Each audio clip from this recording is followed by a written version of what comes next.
knew it from the start. Baby, when you broke my heart, that I had to come again and show you that I'd win. Your love for me. All those times I said that I love you. Your love for me. Yes, I tried. Yes, I tried. Your love for me. Even though you know I died for you. Your love for me. Yes, I cried. Yes, I cried.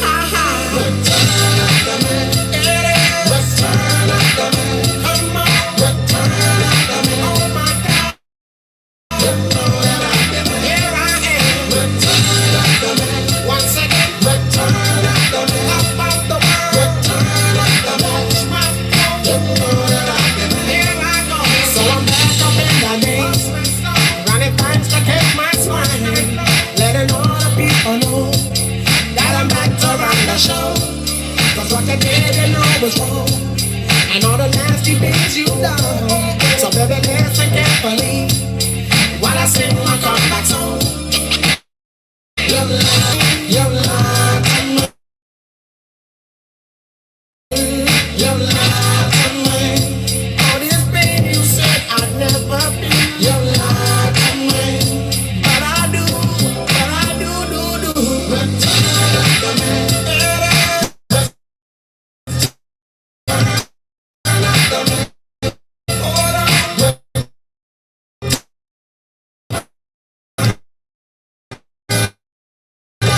Here I go. A little girl. Return after me.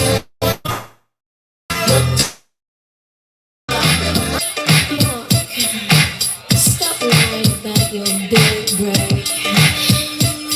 Your love to me. She said she'd never turn on me. Your love to me. But you did. But you did. Your love to me. All this pain you said I'd never feel. Your love to me. But I do. Do. Return after me. Return after me. Come on. Come on. Oh my God. Yeah, yeah. Oh my God.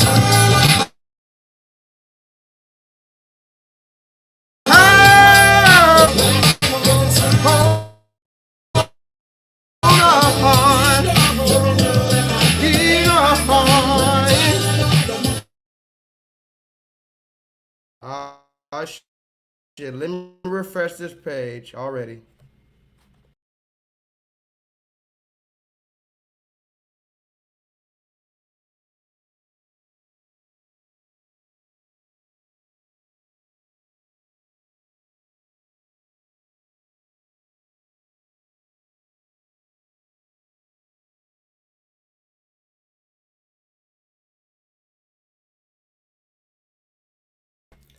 Can y'all hear me?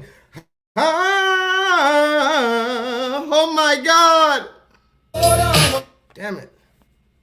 Fucking with me already. Fucking with the internet already. It was good last night. What is the... Am I choppy, y'all? Talk to me in the chat. It was good last night. Now, not so much. Ooh.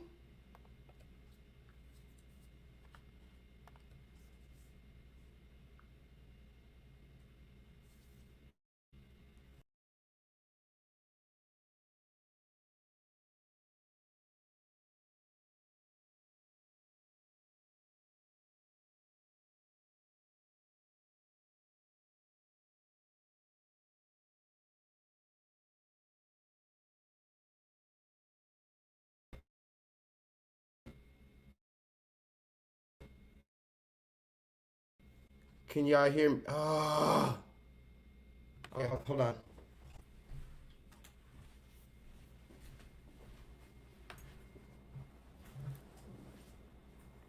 I know it's a little choppy, right?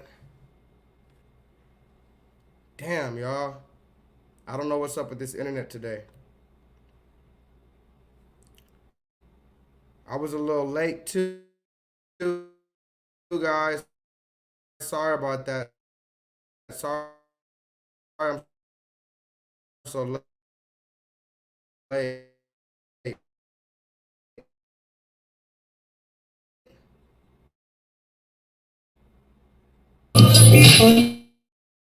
Okay. Yeah. Oh my God. I'm gonna.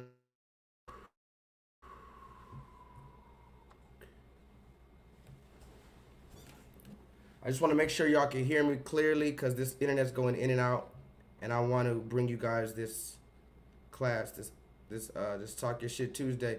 By the way, it's Talk Your Shit Tuesday, y'all. Let's get straight into it. We'll see how the internet goes throughout the day. You know how that thing goes. I mean, I can never figure that thing out. Let's just start it. Forgive me for being a little tardy.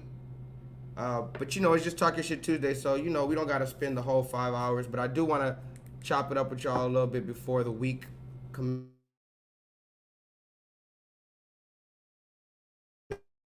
Tonight is Talking Shit Tuesday, and federal law allows citizens such as myself to reproduce.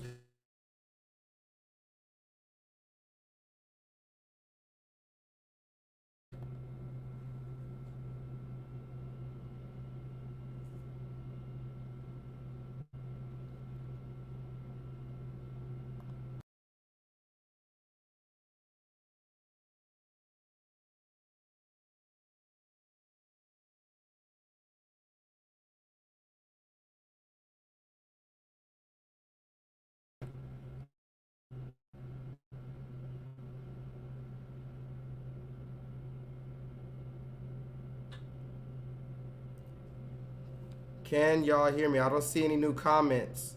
What is going on? Am I frozen?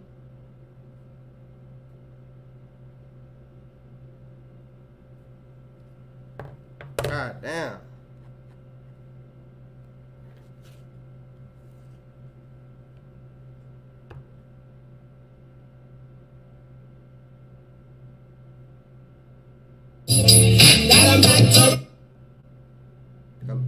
Hello?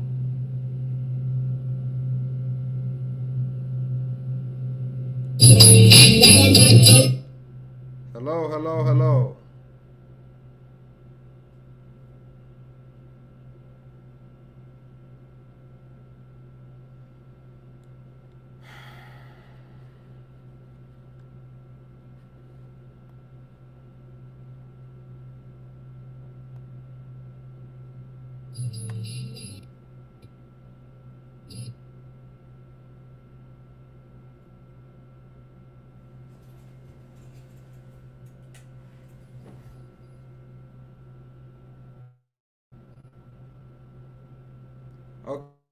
Okay. Jay says he can hear me, but there's 5 people here, and only Jay is talking back to me. That's what the type of shit I be talking about. What's up? What be up with y'all? Come on, y'all. What be up? If you see me sitting here for 3 minutes talking about can y'all hear me, and only one person says something, what is that about? You want to just stare at each other today? Is that what we're doing? Come on, y'all. What up? What up?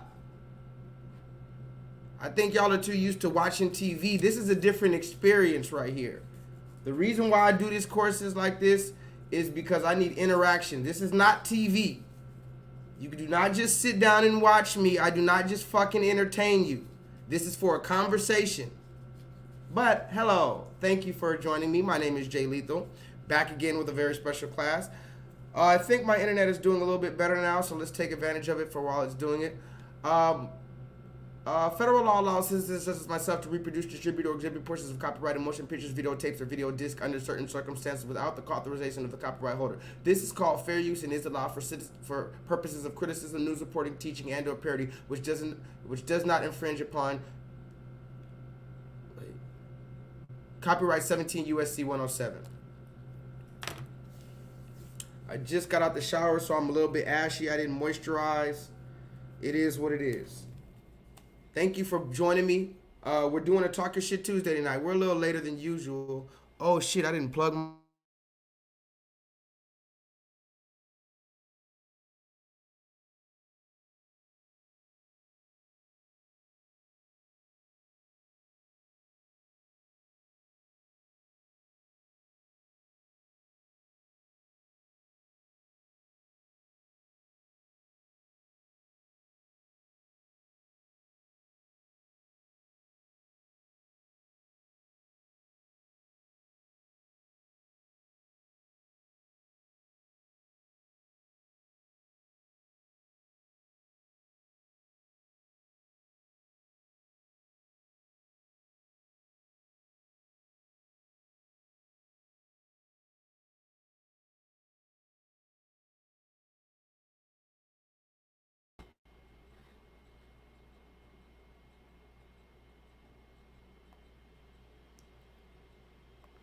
Okay, so it looks like we're having technical difficulty,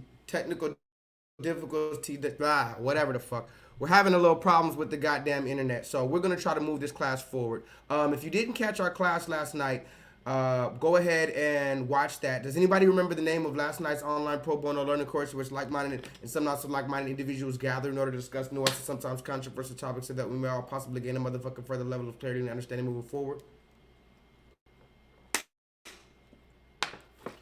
Remember, y'all, always drink water. Always drink water. I'm about to send a message to the people on Instagram to just hop on this live real quick. Hold on. I'm gonna send this message to my people on.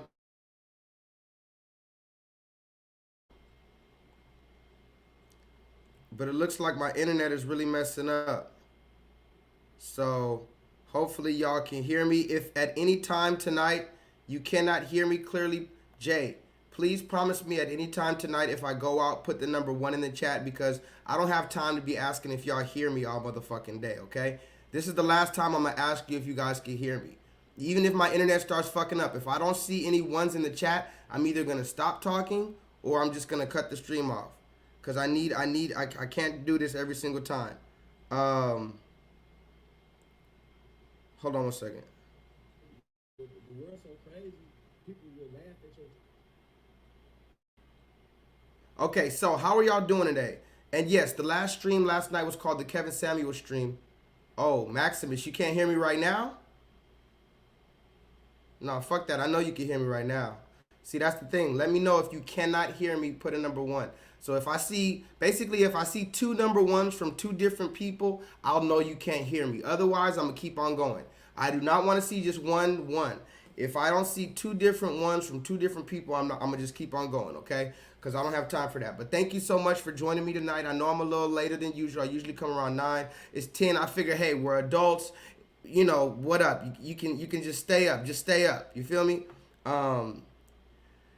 Now, last night's stream was called the Kevin Samuel stream because it was Kevin Samuel's birthday last night.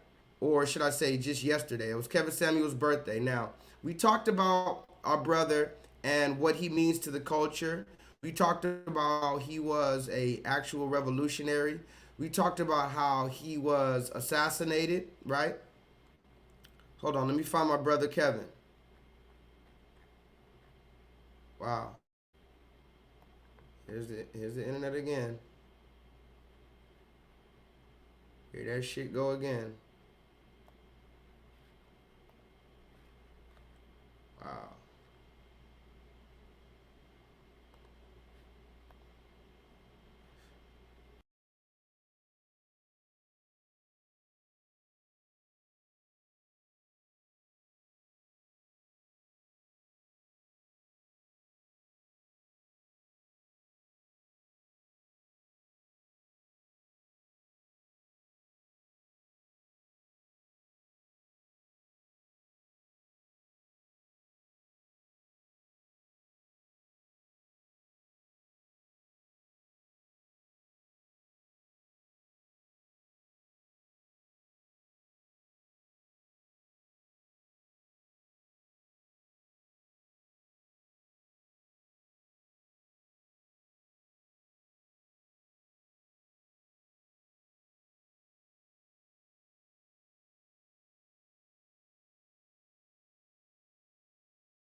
Can y'all see me, man? I keep fucking up this.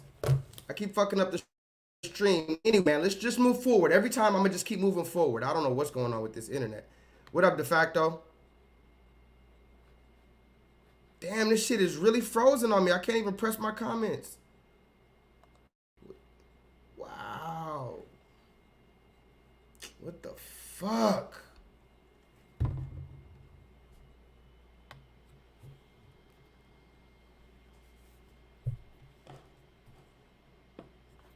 All right, y'all. fuck it. I'm gonna just move forward. So last night we talked about Kevin Samuels. It was his birthday. This gentleman was very revolutionary. We talked about the fact that he was, yes, indeed assassinated. We talked about why he would be assassinated. What's the purpose of him being assassinated? We talked about a lot of stuff. I forgot to talk about the large portion of people that laughed at Kevin Samuels at his death. Do we remember this? Put a 7 in the chat if we remember the large portion of people who laughed at Kevin Samuels during his death. And as a matter of fact, be very realistic. Try to be realistic. Don't over exaggerate. But let's just talk about social media. Out of the people that use social media and know about, at least vaguely know about Kevin Samuels, what percentage of Black America laughed at Kevin Samuels' death? Let's ask that question. By the way, tonight's online pro bono learning course, or tonight's Talk Your Shit Tuesday, is brought to you by LEETHALMAN1. I haven't had this one in a good while. They don't always have this one at the liquor store, so shout out to LEETHALMAN1. This is the original wine that I started drinking when I first started these online pro bono learning courses. This was like the first one. It was just so good. I used to drink it every single week. Now I like to switch it up. I also like I threw the bottle away, but I like the other bottle, Sophia. Damn, I have to tell you what the name is. I forgot what the name is. It's like Sophia something. Anyway.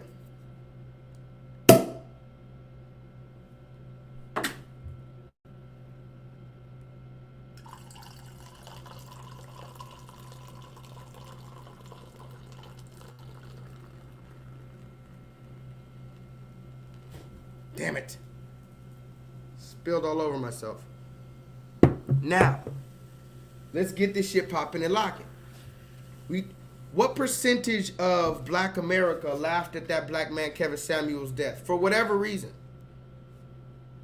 And then once you answer that question, name me one person on the internet or otherwise that would laugh at no. How about this? Here's the better question.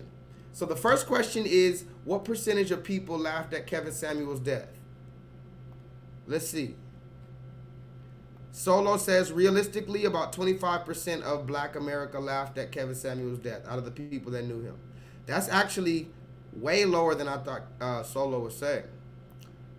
De facto says more than half. How much more than half? You're talking 51%? 72%? Because remember, not every black person knows about Kevin Samuels. Not our grandmothers and stuff doesn't necessarily know about Kevin Samuels. He was more, I would say, internet sensation that began to flood out onto the streets. Right when his name became household or mainstream, they took his ass out. So I would say roughly more than 30, I'd say roughly 30%, or a little bit more than 30% were laughing at Kevin when he died. That's what I would say. If I had to guess, I would say roughly 30%, if not more, were laughing at Kevin when he died. Now, why is this important? Because this was a black man that I need to know. Now, how about this? Give me the name of the black woman that about 25% or more than half would laugh at if they were to die for whatever reason, right? Maximus says about 50% of people laughed at Kevin.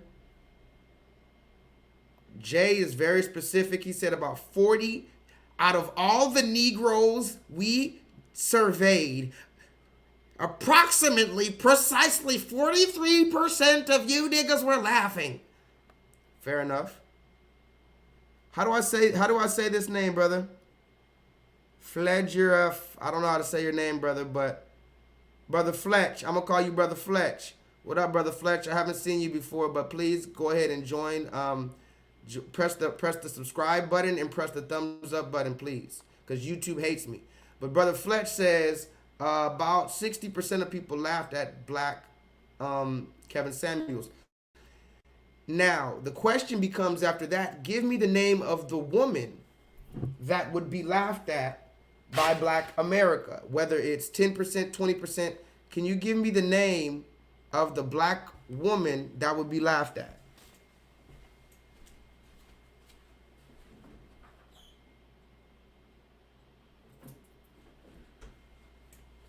That's all I need to know. I need to know the name of the black woman that would be laughed at, similar to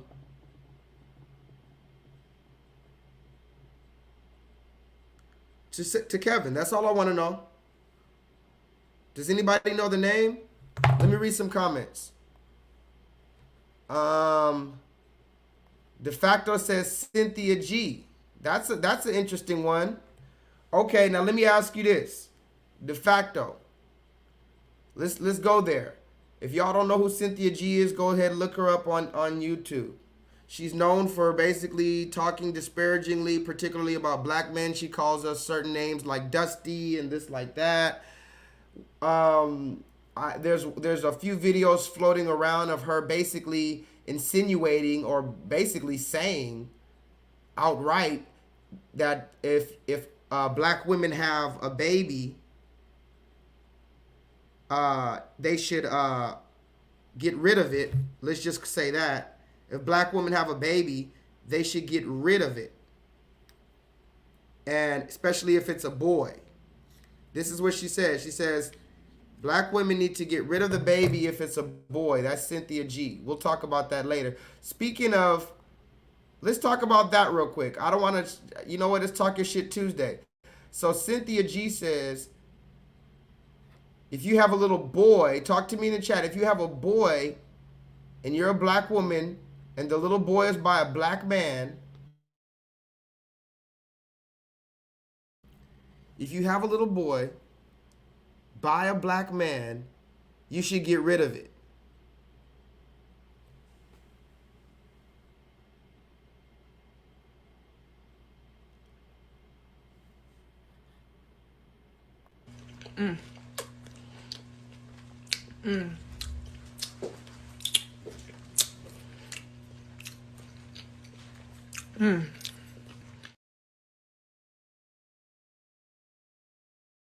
Tell them niggas why you mad, son. Tell them niggas why you mad, son. Tell them why you mad, son. Tell them why you mad, son.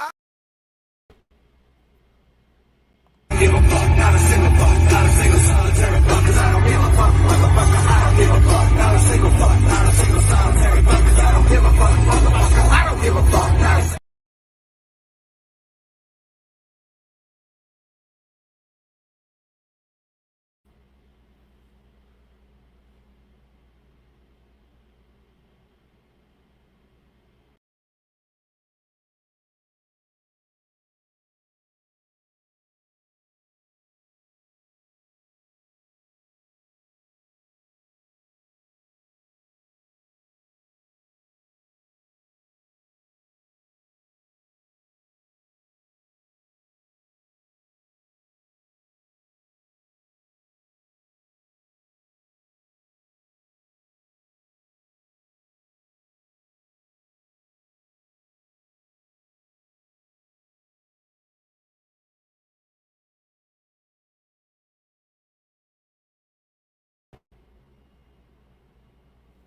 You know what's crazy? That whole time, I haven't seen one number one in the chat.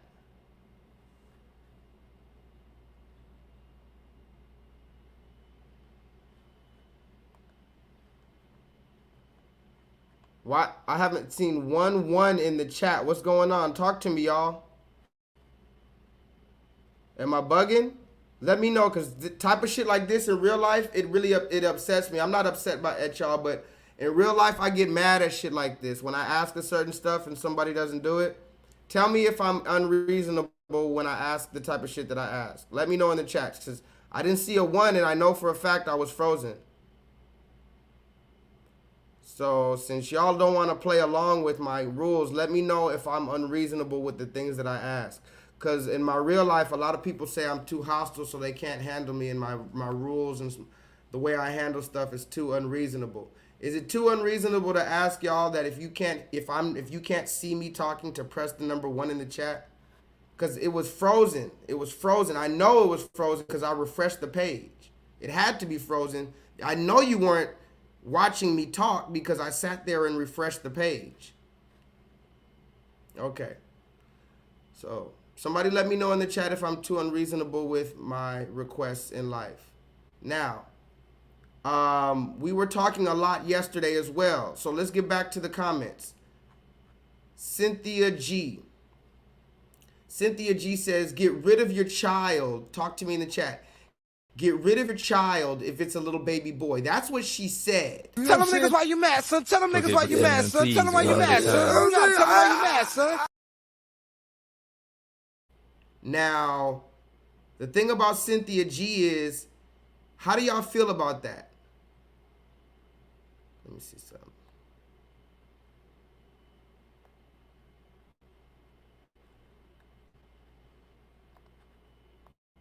How do y'all feel about that? If you have a little boy, get rid of the baby.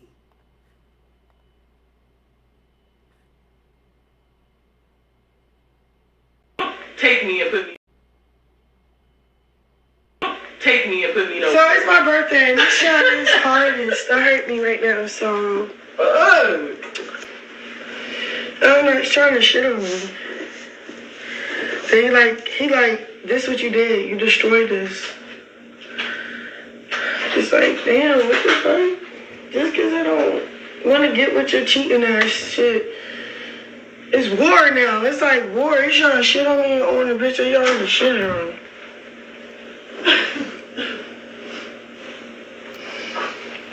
That's why I'm like, damn, I might just kill this baby. Oh my God! Wow! Oh my God! Take me and put me. So it's my birthday and this shot is hardest. That hurt me right now, so I'm not trying to shit on me.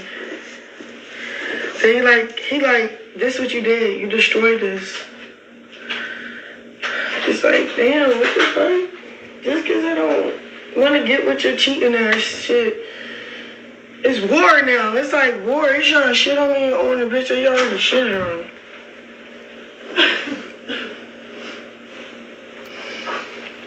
That's why I'm like, damn, I might just kill this baby. Bitch, look at him. What? Shit was right there. Oh, you got all those tattoos, a missing tooth. I'm like, bro, what do that got to do with how pretty I am? Nothing. Stop playing with me. Y'all, can you hear it? Did you hear it? I'm going to play it one more time just so you hear it. Take me and put me. So it's my birthday and this shot is hardest. That hurt me right now, so I'm not trying to shit on me. So he like, this what you did. You destroyed this. It's like, damn, what the fuck? Just because I don't want to get with your cheating ass shit. It's war now. It's like war. You trying to shit on me on the bitch that you already shit on.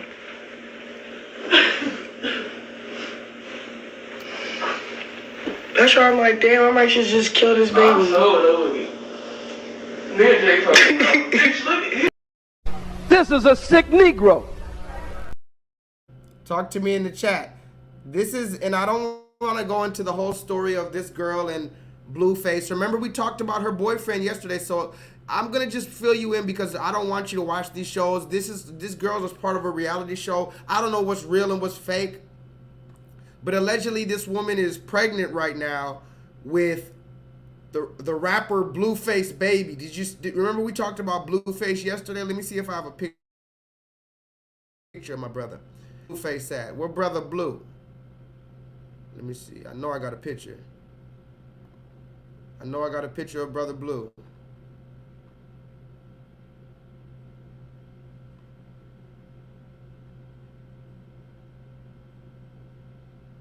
What the fuck? Maybe I deleted the picture. Well, brother Blueface, we talked about him yesterday. How about this? We don't have to talk about Blueface. Yesterday we talked about Blueface's mom. Does anybody remember that? Look at this.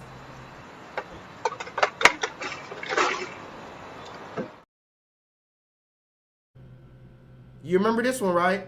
Watch this, y'all. This is the rapper Blueface's mom. The rapper Blueface's mom.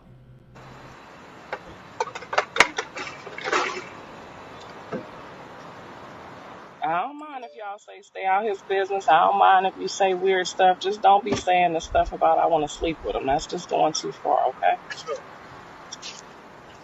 I got my own dick over here, and it's bigger than my son's dick, okay? Can somebody please tell me what the fuck is going on? I don't know.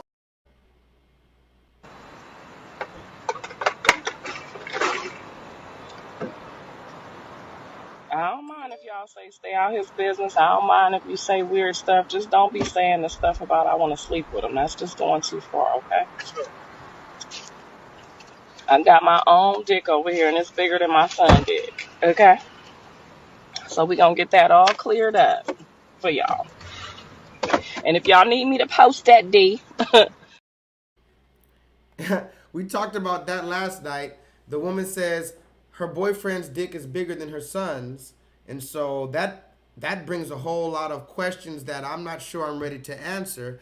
Well, anyway, her son, the one, oh, also, it just gets too deep. That's a whole nother conversation. Her son, the one that she's talking about, now he has this girl pregnant, right? Allegedly. I'm not in their business out in front of everybody.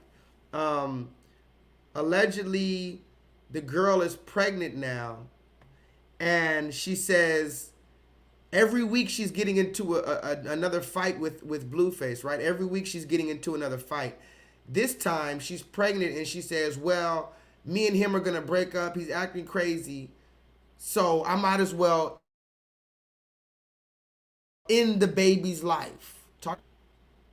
It has nothing to do with a medical procedure or your health is in jeopardy and you don't want to jeopardize the baby's health.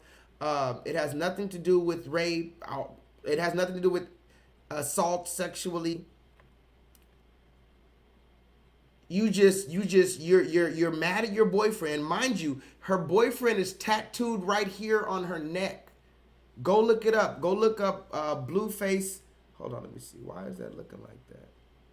Go look up Blueface and Krishan Rock. Her boyfriend is tattooed right here, tattooed right here.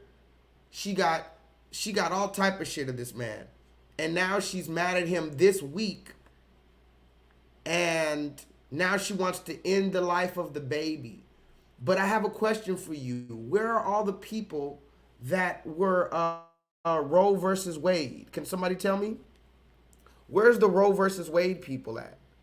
Or, forgive me, the people who were mad at Roe versus Wade. Remember when Roe versus Wade happened and everybody was just all, oh my God, I can't believe you would impinge on our decision. Wait a minute. Because when you go read the comments, I'm going to show you this video one more time. Take me and put me on. So it's my birthday, and this shot is hardest. That hurt me right now, so. I don't know, he's trying to shit on me. And he like, this what you did. You destroyed this. Just like, damn, what the fuck? Just because I don't want to get with your cheating ass shit. It's war now. It's like war. He's trying to shit on me on the bitch that you already shit on.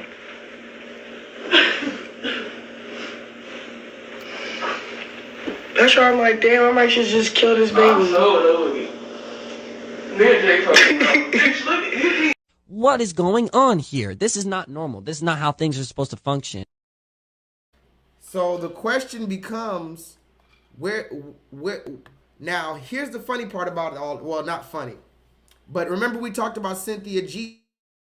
Cynthia G said, if you have a baby boy, you might as well get rid of the baby. But here's two things I want to say before I move forward. One, Cynthia G, by the way, if she died, you're telling me, guys in the chat, that if Cynthia G died, black men would show their faces and laugh at it like people were laughing on camera. It's one thing to make a little tweet and kind of chuckle or whatever the case, right? Or to just be kind of like, woo child, right? A lot of people, when Kevin Samuels died, they were just like, woo child. That's not the same as just openly laughing and mocking and saying he went to hell and all this other type of stuff. I want to see you tell me that you said 30%, 50% of black men would show their face and laugh and mock Cynthia G when she dies. Now, mind you, I don't know. I'm just saying, even with a person like Cynthia G, I don't think that's going to happen. Who else did you bring up? Tasha K? Hell no. Black men are not going to laugh when Tasha K dies. Hell no. Because they're going to go on a whole campaign about, oh, look at this woman and all this stuff. Kendra G? Hell no. Hell no. Let me move forward. Oh, wow. Fitch says he's from Norway. Shout out to Norway in the chat. Wow. Wow, guys. You see this? Fitch says he's from, wait, Norway. N-O. What is that? Talk to me in the chat. Where exactly is that? Oh, my God. Wow. Oh, my God. Shout out to you and shout out to Norway. We're making big plans, big things going. Now let's just move forward, shall we? Because we talked about Blueface. We talked about Blueface's mom. We talked about Krishan Rock. She said she's going to get rid of the baby. Oh, but here's the question. I showed the video, or when I went to the comments of the video of the girl, she said, yeah, I'm arguing with my boyfriend. He's getting on my nerves. I might as well just end the life of the baby. Do you know that everybody, all the women and everything are in the comments acting so surprised at Krishan that she said that? And oh my God, wait a minute. Isn't it her body, her choice? Talk to me in the chat. This is disgusting. Isn't it her body, her choice? So if she says, hey, I'm just arguing with this nigga right now, and I'm probably going to be back with him next week. But this week, since I'm arguing with him this week, even though I'm going to be back with him next week, I might as well end the life of the baby. You know, because that's what we can do with our body, our choice. You see? Talk to me in the chat. Does that make sense? Wait a minute. Now everybody's outraged that Krishan Rock said it outwardly. Remember, most women aren't dumb enough to say that out in public, even though we've showed you on this channel multiple women who just plain out said it. Yeah, I'm just going to get rid of the baby. Plain out. We also showed the City Girls. Remember the City Girls? I showed you that one years ago when the City Girls were not even a household name, when they had one of their first songs. I think it was called Act Up or something. One of the first songs by City Girls, the girl JT, not Carisha, the girl JT who's with Lil Uzi Vert right now, she said, this nigga's acting crazy. I'm finna get rid of his baby. Talk to me in the chat. Remember that? Go look up the song by the City Girls. She says, this nigga's acting crazy. I'm about to get rid of his baby. So now, and I said, I showed it to you then, how that was influencing our culture. That was such an outlandish thing to say. But now it's becoming mainstream. And this is a person who is, I guess, what?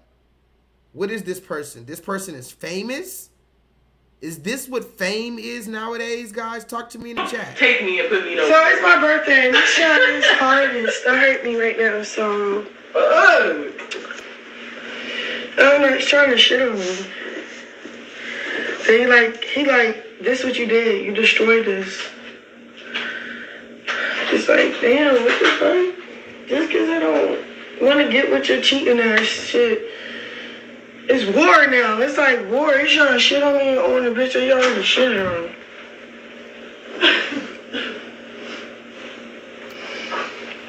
That's why I'm like, damn, I might just kill this baby. I'm so lonely. Me and Jay talking. Bitch, look at him. What? Now, I told you, this is what's influencing our culture. It's Talking Shit Tuesday, so put a 7 in the chat if I could just start talking my shit. Solo, you in this thing? Okay. Okay. This what I needed. This what I needed.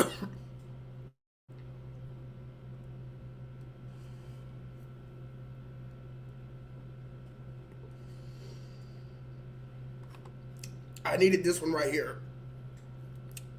Solo, you in this thing? Was the fact that you were the lone woman. And whenever there was a controversy with Charlemagne or DJ Envy, there were people who held you accountable in their minds for their actions. There was the interview with Lil Mama, a rapper, Azalea Banks, an entertainer, and Monique that come to mind, where people felt that Charlemagne was being misogynistic in his tone and that you should have somehow wrangled him in. I firmly disagree with that because you're not there to police them. But people held you accountable for things that the guys, as they wrote in one article, did. Right. How did that make you feel? And I wasn't even there when they interviewed Azalea Banks. So I'm like, what am I supposed to do? But I also feel like, you know, sometimes I would feel like I got it harder than he did for something that he said. And so I also want to make it clear that we're all three individuals. You say what you say, feel how you feel, and I do too. But it's hard because people affiliate you with the whole group. Yeah. And that was part of why I really wanted to have my own show, because now what happens, I'm accountable for that. Yeah. But when you have three people with three differing opinions or three different viewpoints and completely different personalities, we're all individuals, but sometimes it's hard for people to separate that. I want to go back to the woman part of it, because you did hit on something. Because you were the lone woman on this show, with a lot of bravado, with a lot of edge, disruptive, and that's why millions of people love the show. It seemed to me that people were always riding you. Yeah, and you know, I was the only woman who worked there too. I mean, when it came to producers, camera people, and it wasn't an easy room for me to be in. I didn't know that. So I feel like I did need more like backup, you know, because even things that I felt as a woman, it is, you know, if somebody can't understand your point of view because they're not coming from where you come from. And so that was hard for me too, to be the only woman there with nobody to be like, check somebody, you know, you shouldn't have said that like that. It's just me. And there were times I did do that behind the scenes because, you know, we should be able to do that. That's part of what it is. I'm not always going to agree. But it's hard when nobody's like, you know what, she's right. Or let's all have a conversation about this. It's just kind of like you say what you say and then... Did you find yourself fighting for respect from the co-host, who I know respect you? But when you're the only woman in the room, and, which blew me away just now, you're saying even in the production part of it. Yeah. You're there. It was a lot. Whoa, hey, why are you insulting my intelligence? Are you serious? Somebody put that in the chat. I was the only woman that worked there. And listen, she made it very clear, guys. Did you hear it? Angela Yee, who worked on The Breakfast Club, now I told you she's not on The Breakfast Club no more. All praise be to the Most High God. Good riddance to Angela Yee. Even though The Breakfast Club is sold out and we know it. Angela Yee sat there and played the woman card and said, I was the only woman that worked there. From the production team, the camera crew, everybody in the room. I'm not just talking about the co-host. Somebody put that in the chat. Then the woman who was interviewing her, she even doubled down. She said, wow, that blew my mind. You're telling me not only were you the only woman out of those three, because remember, but here's the thing. If there's three people, somebody's going to be outnumbered. If it's three people and there's two women and one man, he could say, oh my God, it was just nothing but women working there.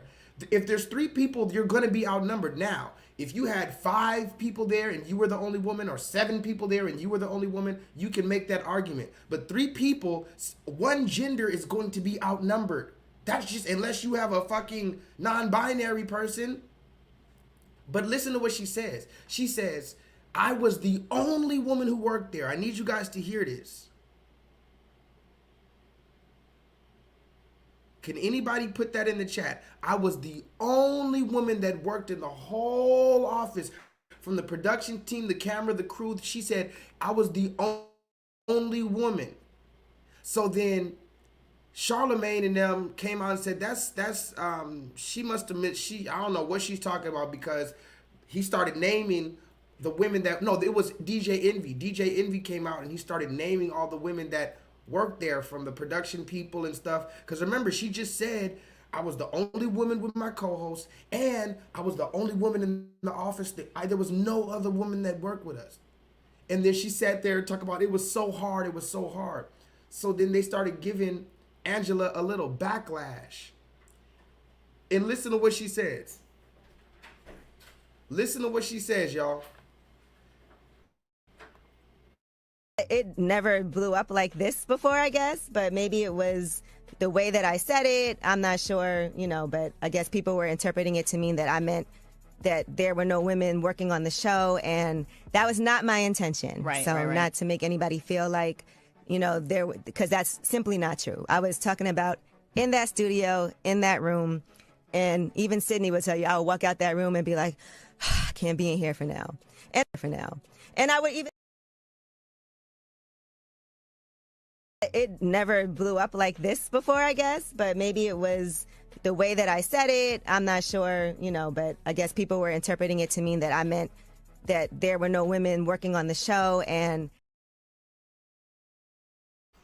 can y'all hear me? That's exactly what she said. Oh, hold on one second.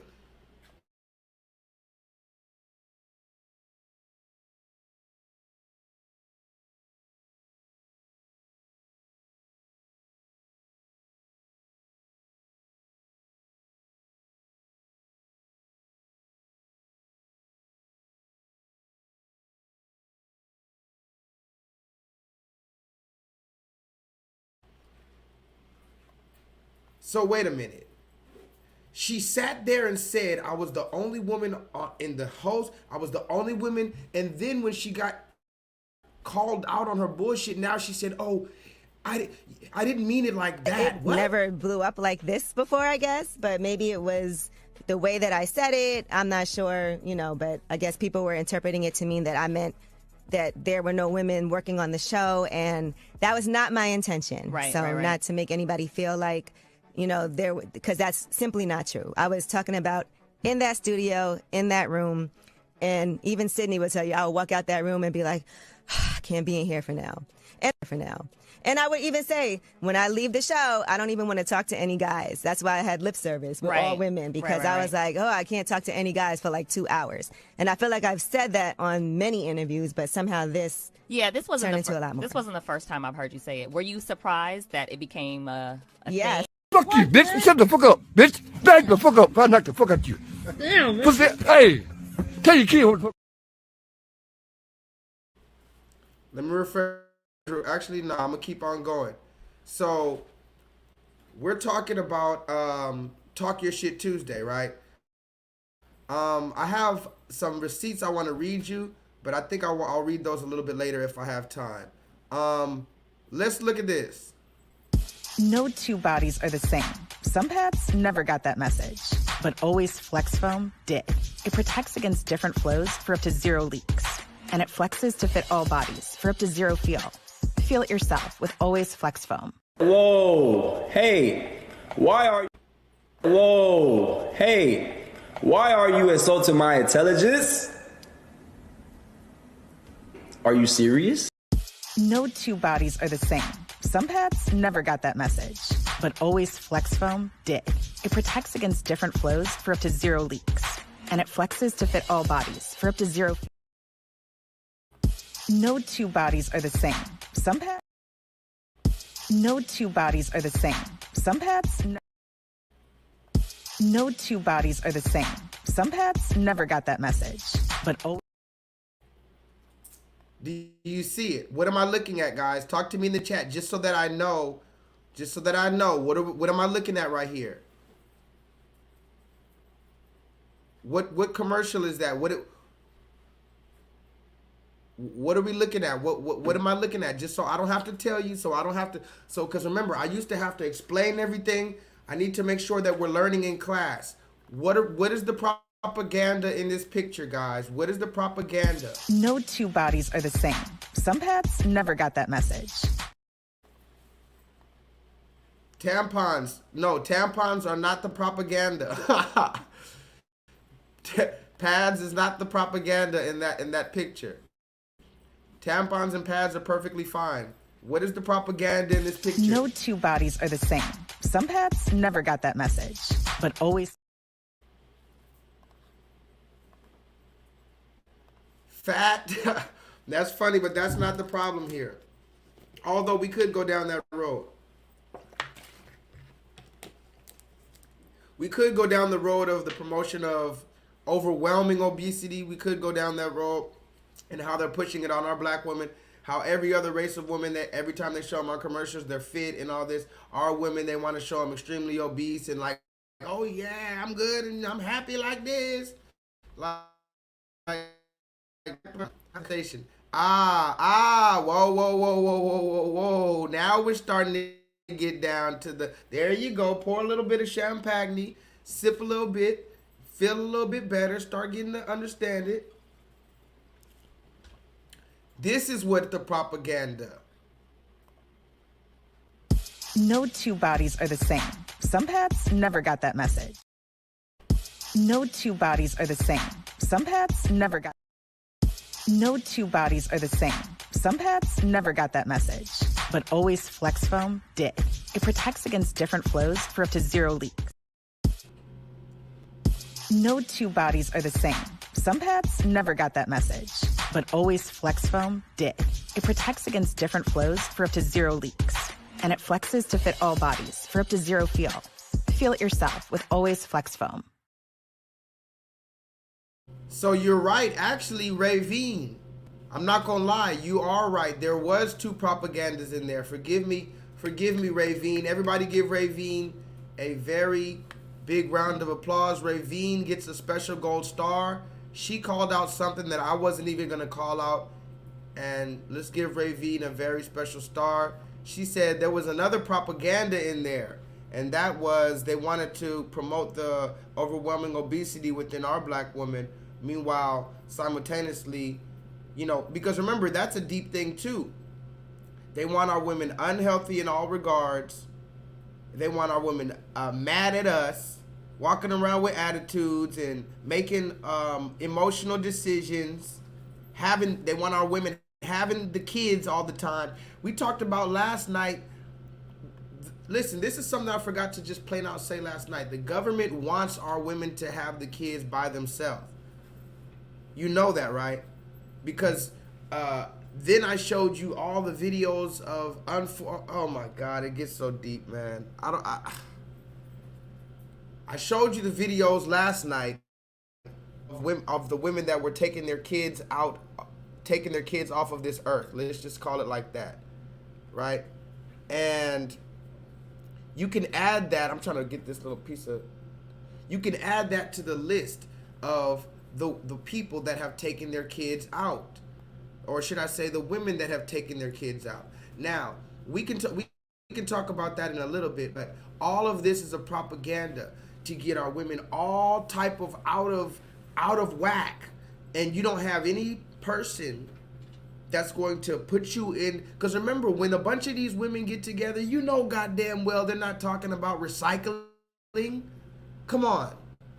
And fair enough, when a bunch of niggas get together, they're not necessarily talking about the greatest things either. But here's the thing. When men are out of line, we hold each other accountable, to be honest. Now, if a man is cheating on his woman or some shit, yeah, he's going to probably just look the other way or some shit like that. But if a man is really out of line, like as far as doing some, like out of line as a man, we're going to check each other on that. I don't give a fuck if we're friends or not.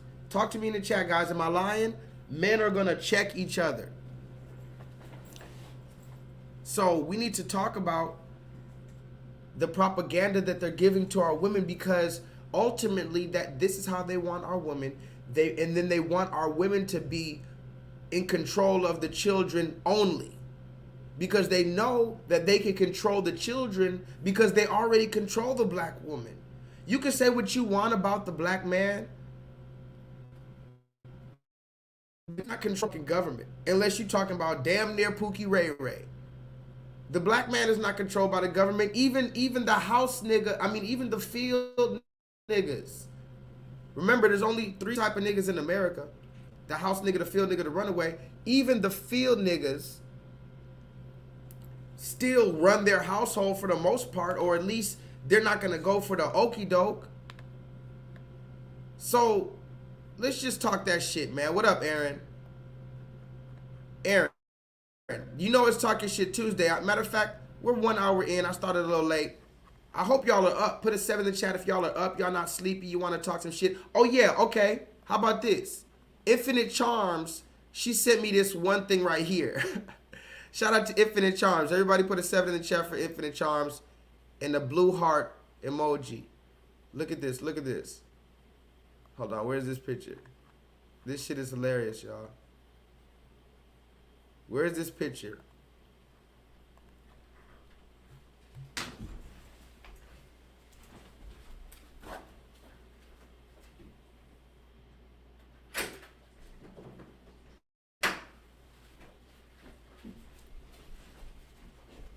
Hold on. Let me find this picture real quick.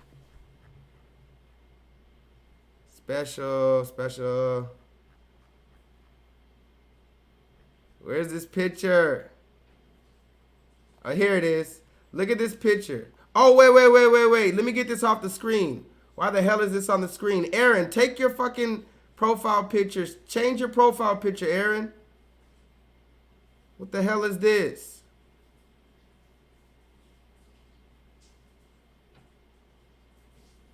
I didn't even realize that picture was on the screen.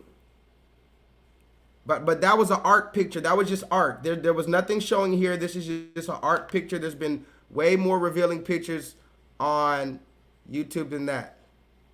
Now, Infinite Charms sent me this picture. She said, now mind you, Infinite Charms has bought some yoga pants. We were getting on her for buying yoga pants. She said, listen, man, ever since you've been talking about the yoga pants, she's noticed that she's been seeing this all over her timeline. That's all she sees on her timeline now.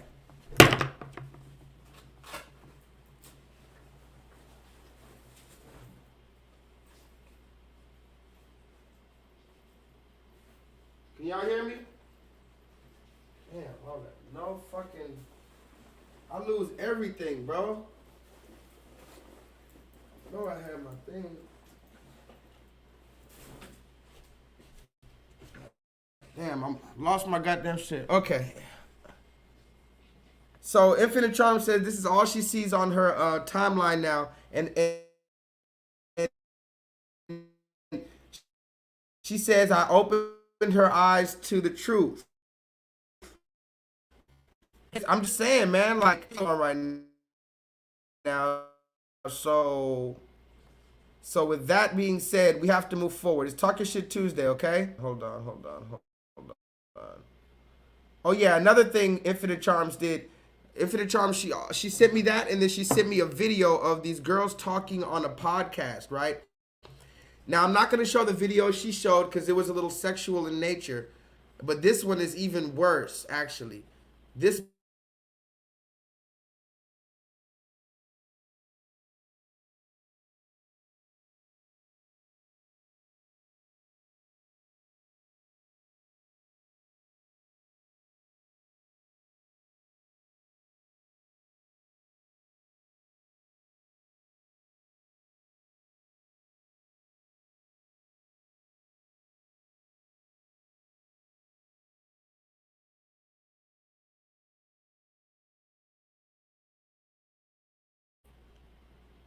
Can y'all see this?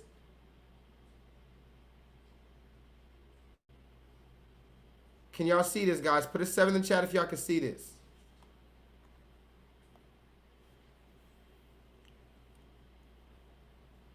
Okay, thank you guys for... Okay. Thank you guys for putting a 1 in the chat. I appreciate you guys. Thank you for your cooperation. We're back on right now. We're back on. Thank you for your cooperation.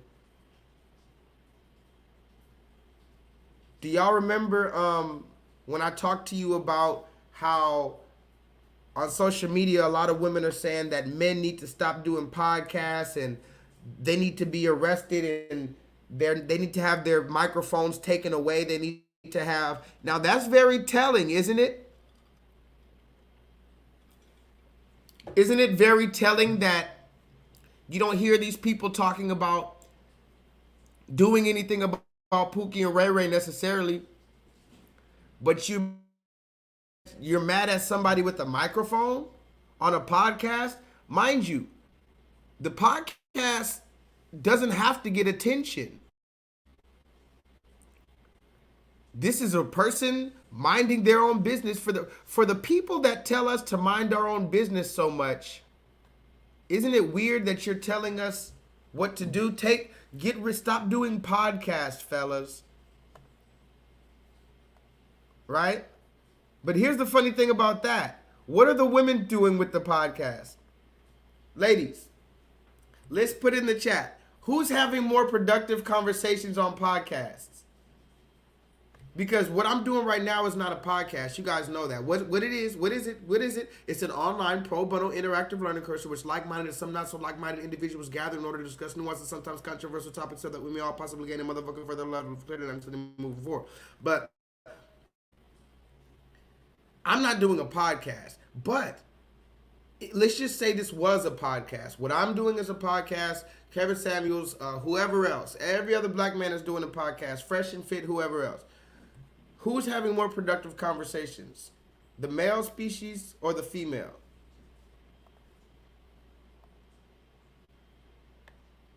Thank you. It's a pro bono interactive learning course. Who's having more productive interactive learning courses? The male or the female? Talk to me in the chat, guys. What do you think? So after the club, now I swear to God on my kids, everything I'm about to tell y'all, this man did to me. And like I've been scarred for the rest of my life because I never had nobody do that to me. So I already knew he was gonna want to try to fuck.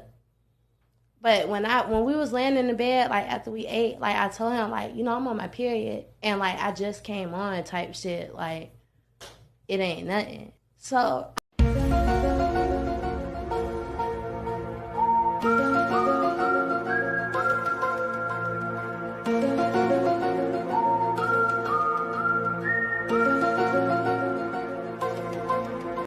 So after the club, now I swear to God on my kids, everything I'm about to tell y'all, this man did to me. And like I've been scarred for the rest of my life because I never had nobody do that to me. So I already knew he was gonna want to try to fuck.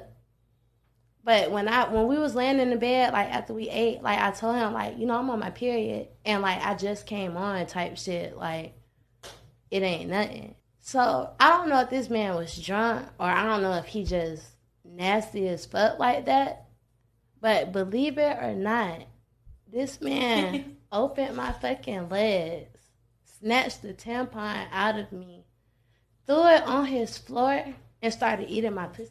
I never had nobody snatch a tampon out of me and throw it on the floor and just go to work. And when I told him, I'm like, did you not hear me? I said I'm on my period. He said, a little blood won't hurt, and went to work. Hey, do you ever wonder, like, what is going on? I mean, like, do you ever, like, wake up or do something and you're just like, what the fuck is going on? You cold. He cold. She belongs to the streets. That's what's going on. So yeah, this is the conversations on the female podcast. How come how come the ladies don't tell ladies to get off the podcast and stop saying what they gotta say? This is and hey, another thing about that story, because there's niggas out there doing stuff like that, that's the reason why they don't, that's another reason why they don't respect us, guys. I need you guys to see over and over what I'm talking about. This is the reason why they don't respect us, because you have guys like this that will let her be on her period. He took her tampon out of the club.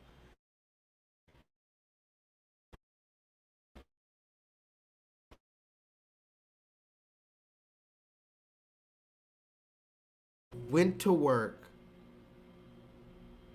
And she says, I swear to God, on my kids. You see this, right?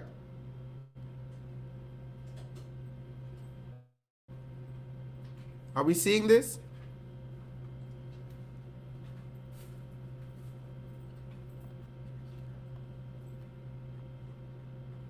Okay, well, let's move forward. I have some more news. How about this? And what is a woman? Hold on. Hold on.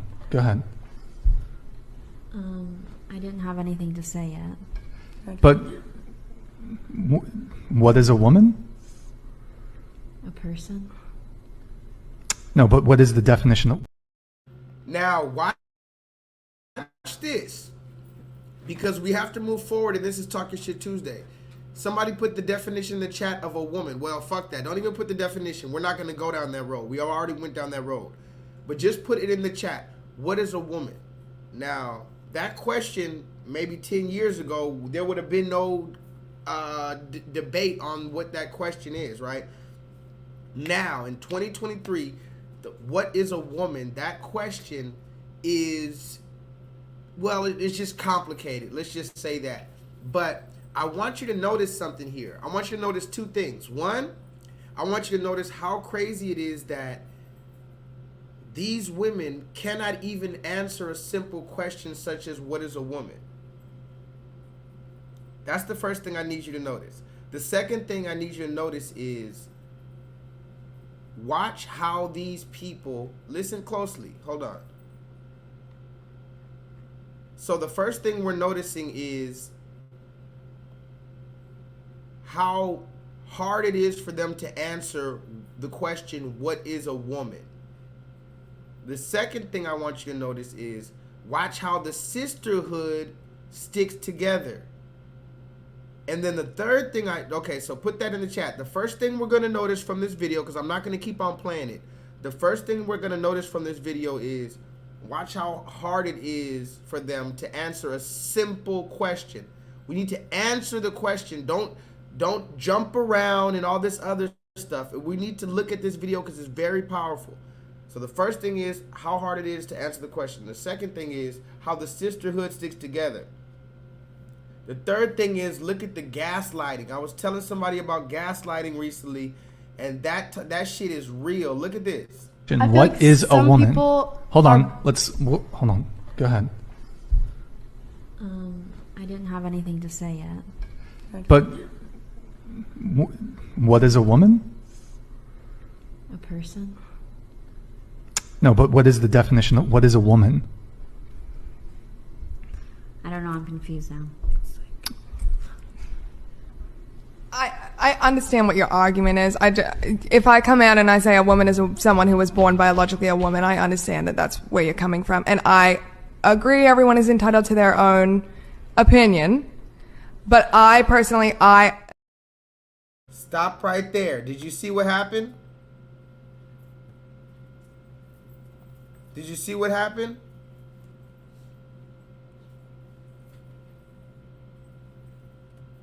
Did you see what happened right there, y'all? I'm gonna play it again. Watch this, because you're gonna need to see these type of personalities and how they do in real life.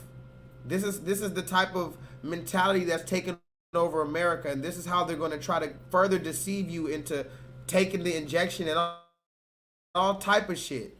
This is how they're gonna deceive you into letting your son wearing a dress.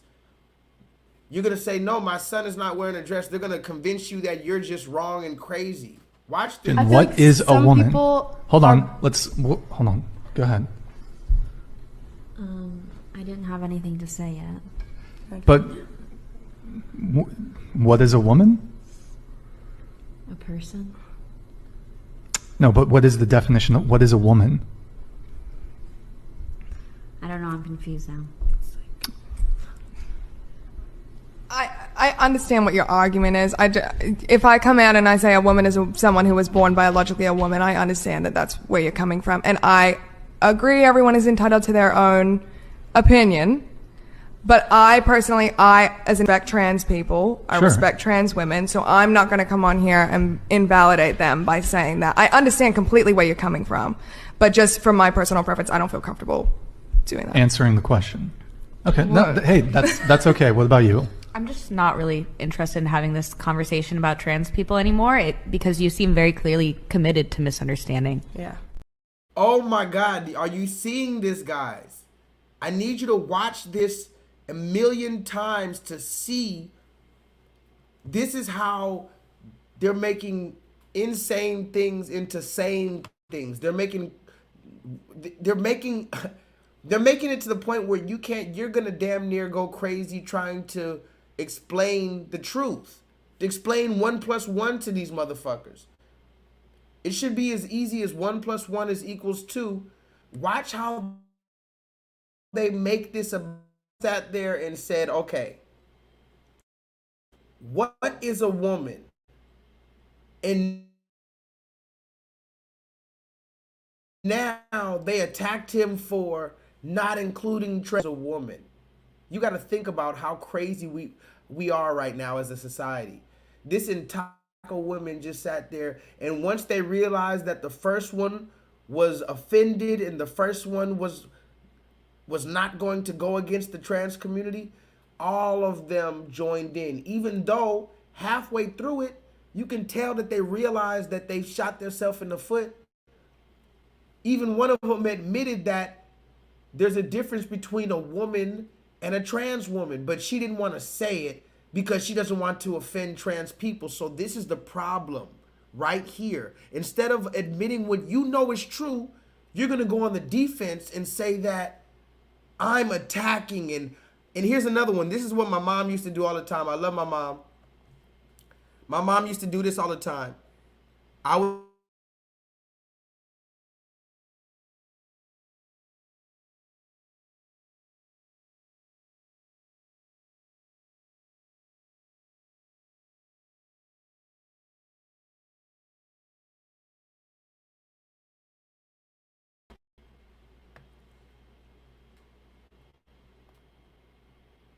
Can y'all hear me? Put a 7 in the chat. I know y'all can hear me right now, right? So one of the things my mom used to do, I love her dearly. One of the things my mom used to do is whenever I would bring her something that I was right about, or whenever I find, oh fuck, y'all still haven't pressed the number 7, so I'm hoping I'm hoping y'all can hear me.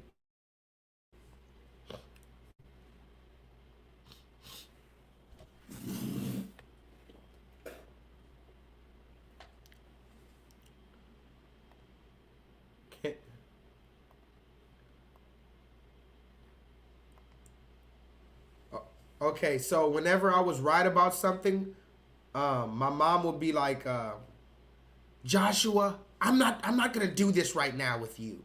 Does anybody know what I'm talking about? This is called gaslighting 101. It's Talking Shit Tuesday, by the way. This is gaslighting 101.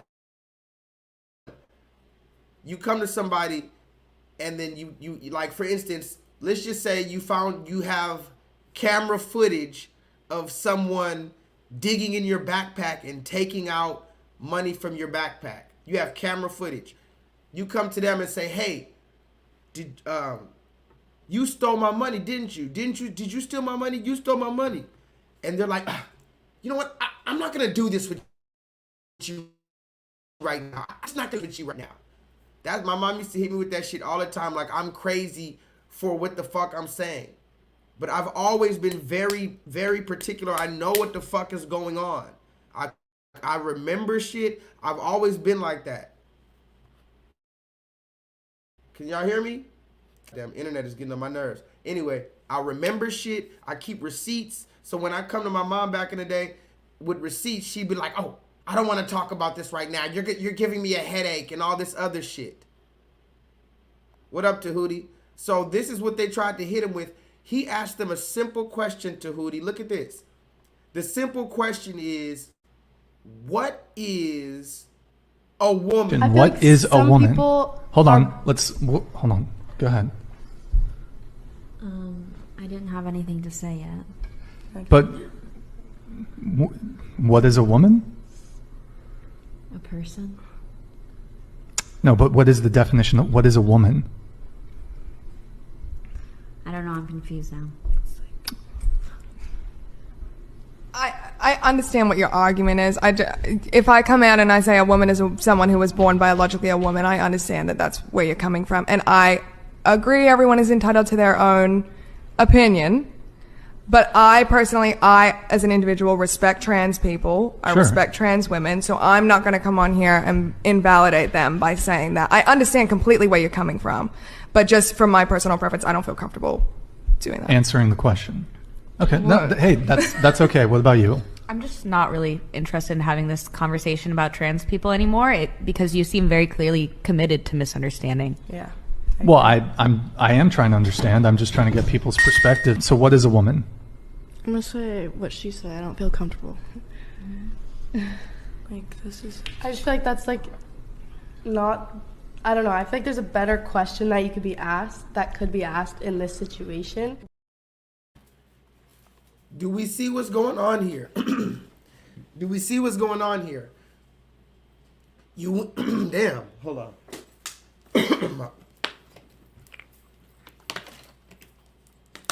Do you see what's going on here? You went from, I don't want to, this is a simple question. What is a woman? Instead of giving me a definition, remember guys, can somebody put this in the chat? Everything in this world has a definition. Everything in this world. A plug, a light, a mouse, a lighter, a speaker, a phone, everything has a definition. So if I sit to you and say, what is the definition of a phone? You have to say a telecommunication device or a communication device used to blah, blah, blah, blah, blah, blah, blah. So if I ask you, what is a dog? You're going to say an animal with 4 legs that is part of the canine family. If I tell you, what is a woman? You're supposed to give me a simple definition, bitch. And what is a woman? Hold on. Hold on. Go ahead. I didn't have anything to say yet. But what is a woman? A person? No, but what is the definition of what is a woman? I don't know, I'm confused now. I understand what your argument is. If I come out and I say a woman is someone who was born biologically a woman, I understand that that's where you're coming from. And I agree everyone is entitled to their own opinion. But I personally, as an individual, respect trans people. I respect trans women. So I'm not going to come on here and invalidate them by saying that. I understand completely where you're coming from. But just from my personal preference, I don't feel comfortable doing that. Answering the question. Okay. No, hey, that's okay. What about you? I'm just not really interested in having this conversation about trans people anymore because you seem very clearly committed to misunderstanding. Yeah. Well, I am trying to understand. I'm just trying to get people's perspective. So what is a woman? I'm gonna say what she said. I don't feel comfortable. Like, this is... I just feel like that's like not... I don't know. I feel like there's a better question that you could be asked, that could be asked in this situation. Talk to me in the chat. Why would you go on a platform and then sit there and say, I'm not comfortable with that question? Think about it. You're asking a definition and they're saying what? They're saying all this stuff. I need you to see how scary that is. I need you to see how scary that is. These people are going to be in Congress. You hear me? These people are literally going to be in Congress. You know who else is going to be in Congress? This guy right here. Who's this guy? Live at 5, the fight for answers in the mysterious death of a Charlotte woman. Front and center in our nation's capital. Shanquella Robinson's family, their attorney. New here, Jamie. Live at 5, the fight for answers in the mysterious death of a Charlotte woman. Front and center in our nation's capital. Shanquella Robinson's family, their attorney, and national activists are calling on people as high as the president to get involved in her case. The Charlotte native was found dead in Cabo, Mexico 4 months ago. She was there on vacation with so-called friends. Mexican authorities say they want to extradite one of the friends on that trip to face charges, but so far, no one has been arrested. Our Brandon Hamilton traveled to Washington, D.C. That's where he is now live. Brandon, the family tells you they're hoping to get more attention on this case by being there. Molly, that is correct, and our nation's capital was chosen for one exact reason, and that is to get the attention of President Joe Biden and Vice President Kamala Harris. The pressure, the family hopes, will lead to justice for Shanquella Robinson. Shanquella Robinson life. On the steps of the National Council of Negro Women headquarters in Washington, D.C. Justice for Shanquella Robinson. The name Shanquella Robinson echoed Friday down Pennsylvania Avenue. I am here in Washington, D.C. today asking for answers. A plea from a hurting mother. I am here as an American citizen to ask our president and everyone with the power to get justice for my daughter to help me. Please help me and my family. She needed help then, and she needs help now. Amen. Robinson's family was surrounded by their attorney, local and national activists. Should either extradite the person who murdered Shanquella Robinson, or two, they should take jurisdiction. The issue now is that there has to be a high level of diplomatic intervention. Mexican authorities claim they've identified a, quote, direct aggressor and waiting on the U.S. If she wasn't beaten to death, somebody needs to tell us exactly what happened. The truth? No justice. Pressure on our nation's top officials. Everyone here hopes will come out. The question that I have for President Biden, for Merrick Garland, the head of Department of Justice, the question that I have for the head of the United States State Department, what would you do if it was your child? Come on now. What would you want to see happen in this country if it was your child?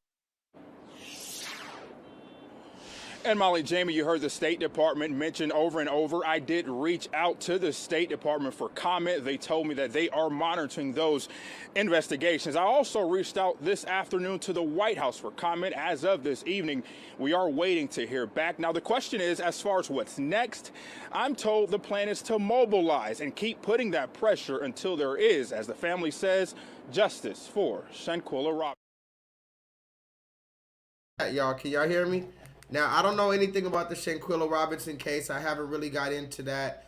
Do y'all know anything about the Shanquella Robinson case? I haven't looked into it. I'm not, it's just been so much news in there. I did see the thing where alleged friends beat her up. But now what I wanted to talk about was this dude, Benjamin Crump. Why is he everywhere now? Is that a good or a bad thing? Should we be concerned? Or should we be happy for this black man because he's really he's that good at seeking justice? Is he just like this is damn near giving me Al Sharpton vibes. Can y'all talk to me in the chat? This is giving like Al Sharpton vibes. Why is Benjamin Crump, he's at the Tyree Nichols thing, he's at he's at the George Floyd, he's at every main thing. Shanquella Robinson now. Benjamin Crump is right there with his little hat on or whatever the case. He was at this, he was at that. Now it's good. He was also over here at, no, that wasn't him. That was Quanell X. But anyway, what's up with Benjamin Crump? Should we be concerned or should we be happy that he's everywhere with all these black cases? Look, this is another one. This was not a natural killer. This was not a natural death. This represents a young man who was killed. His head was severed from his body. His vertebrae, his spinal cord, was in another spot they discovered away from his severed head. They have recently found remains that they believe are also Racine Carter at another part of where he went missing. And what that tells us is that this was a nefarious act. This was an evil act. Somebody murdered Racine Carter.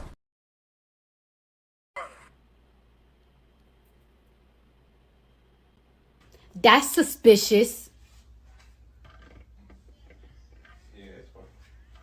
That's weird. And you want to know what else is funny?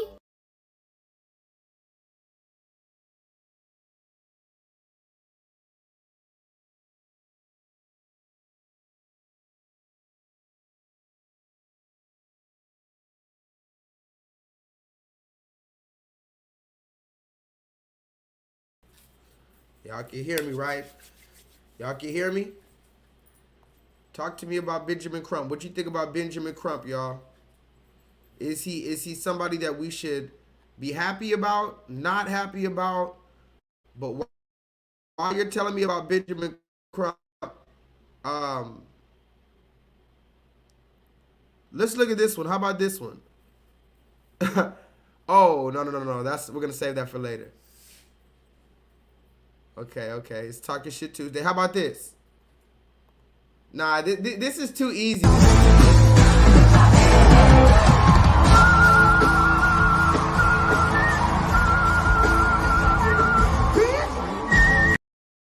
This is a sick Negro.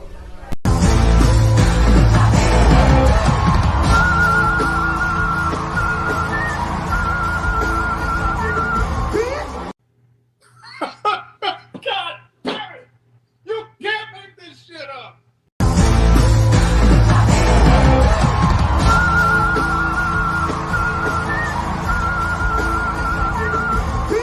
That's stupid, guys. I didn't. Is this camera on me? Yes, it's on. That's stupid. Sensational.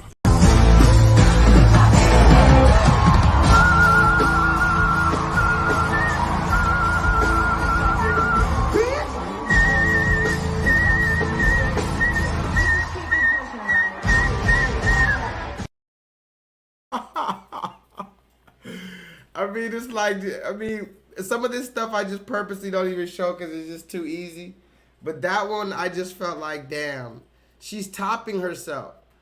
This is rare and hard to do. It's hard to top yourself with the coonery and buffoonery. You know, usually once somebody's a coon and a buffoon, they just stick to the same old antics. I mean, she's doing the same thing that she's done before, but now she's just going as far as to pull her pants down.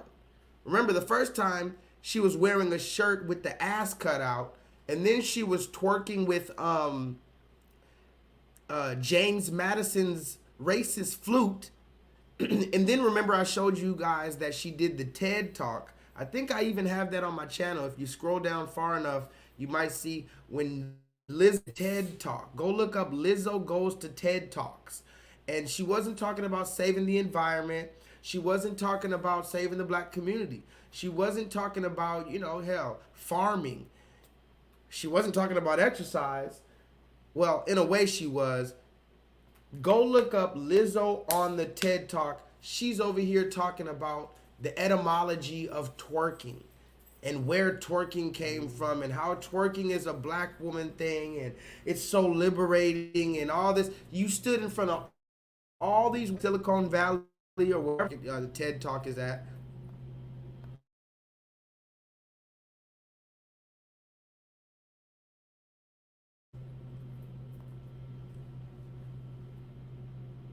Silicon Valley. You went in front of all these white people and talked about the etymology of twerking. Okay, Lizzo. But the question is she doing this on her own cognizance, or is somebody making sure she keeps up this image? That's the question that we really have to start asking ourselves. After we laugh and after we point our fingers, is Lizzo pulling down her pants and playing the flute? Is that what she wants to do? Or is it part of some image that she was told to maintain by her many white handlers? Because as we know, these artists are not the sole proprietors of what they're doing. Like right now, I'm talking to you on a laptop I just bought because my other laptops are fucked up. I got a camera, I got a microphone, I got these little lights. All of this is my shit. I'm on this Wi-Fi that keeps on fucking up. So everything I'm saying to you is brought to you by me. That's why I can do what I want when I come to you in this production. Is Lizzo doing what she wants, or is somebody ahead of her?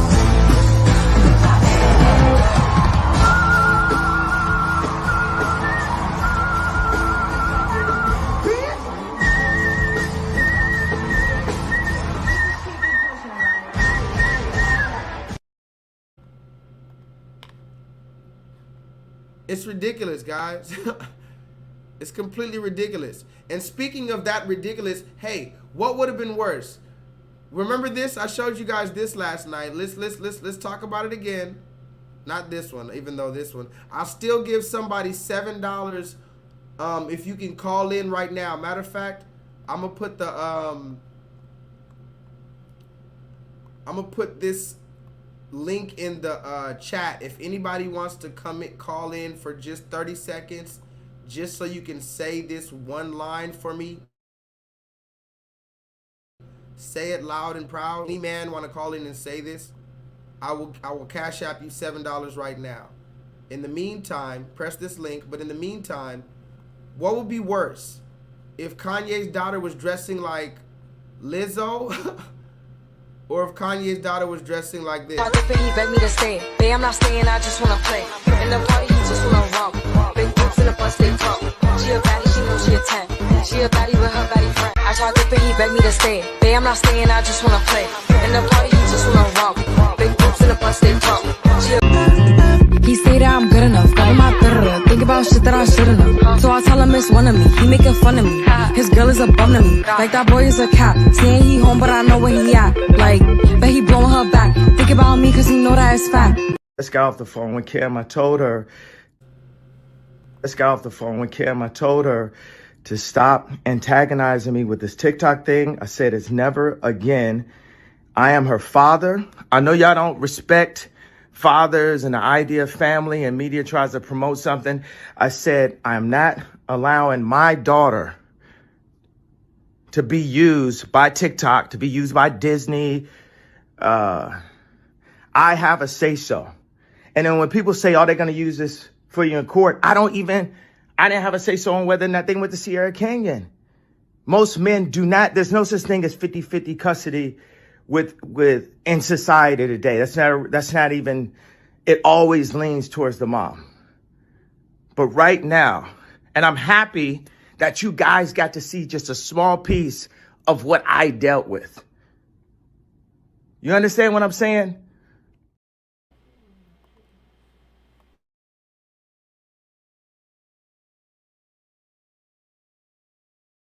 So you have 2 kids. I do. Do they use TikTok? No, they're too young for that. So what ages are they? 8 and 6. Okay. TikTok is, here in the US, if you're below 13, you get a very restricted version of TikTok. And in many other countries around the world, we don't allow users who are below 13. I guess the question is, I know that you said it's a legal requirement that kids under 13 have to have a different app, effectively. Yes. But I guess the question is, do they have to have an app at all? Could you limit it so that the kids couldn't have access to it? Is that something you'd ever think about? The last time I checked, no. The answer is no. Like, as in terms of the legal requirement doesn't allow me to do this. But I can get back to you on this.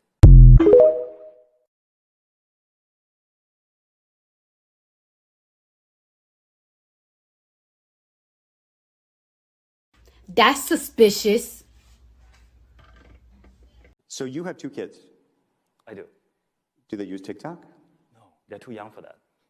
So what ages are they? 8 and 6. Okay.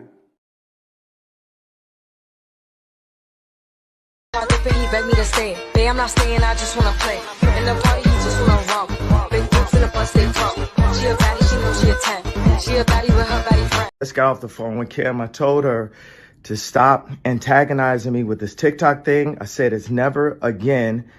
I am her father. I know y'all don't.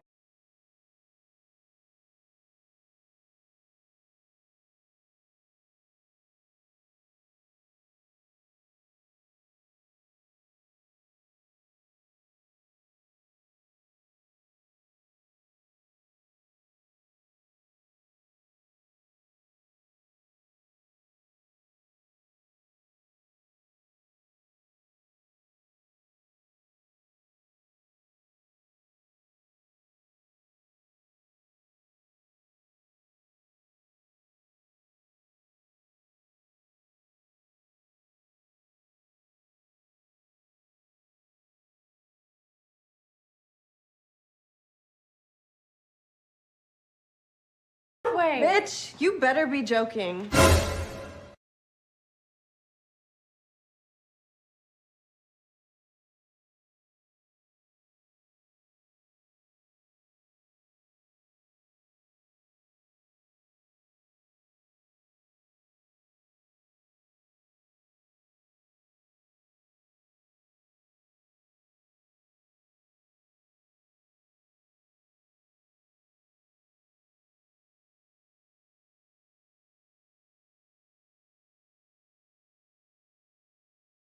You're a stupid dumbass.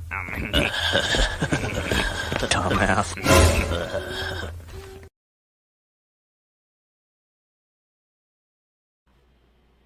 I've been muted this whole fucking time. How long have I been muted? Since 11. I've been muted for 10 minutes. You're a stupid dumbass.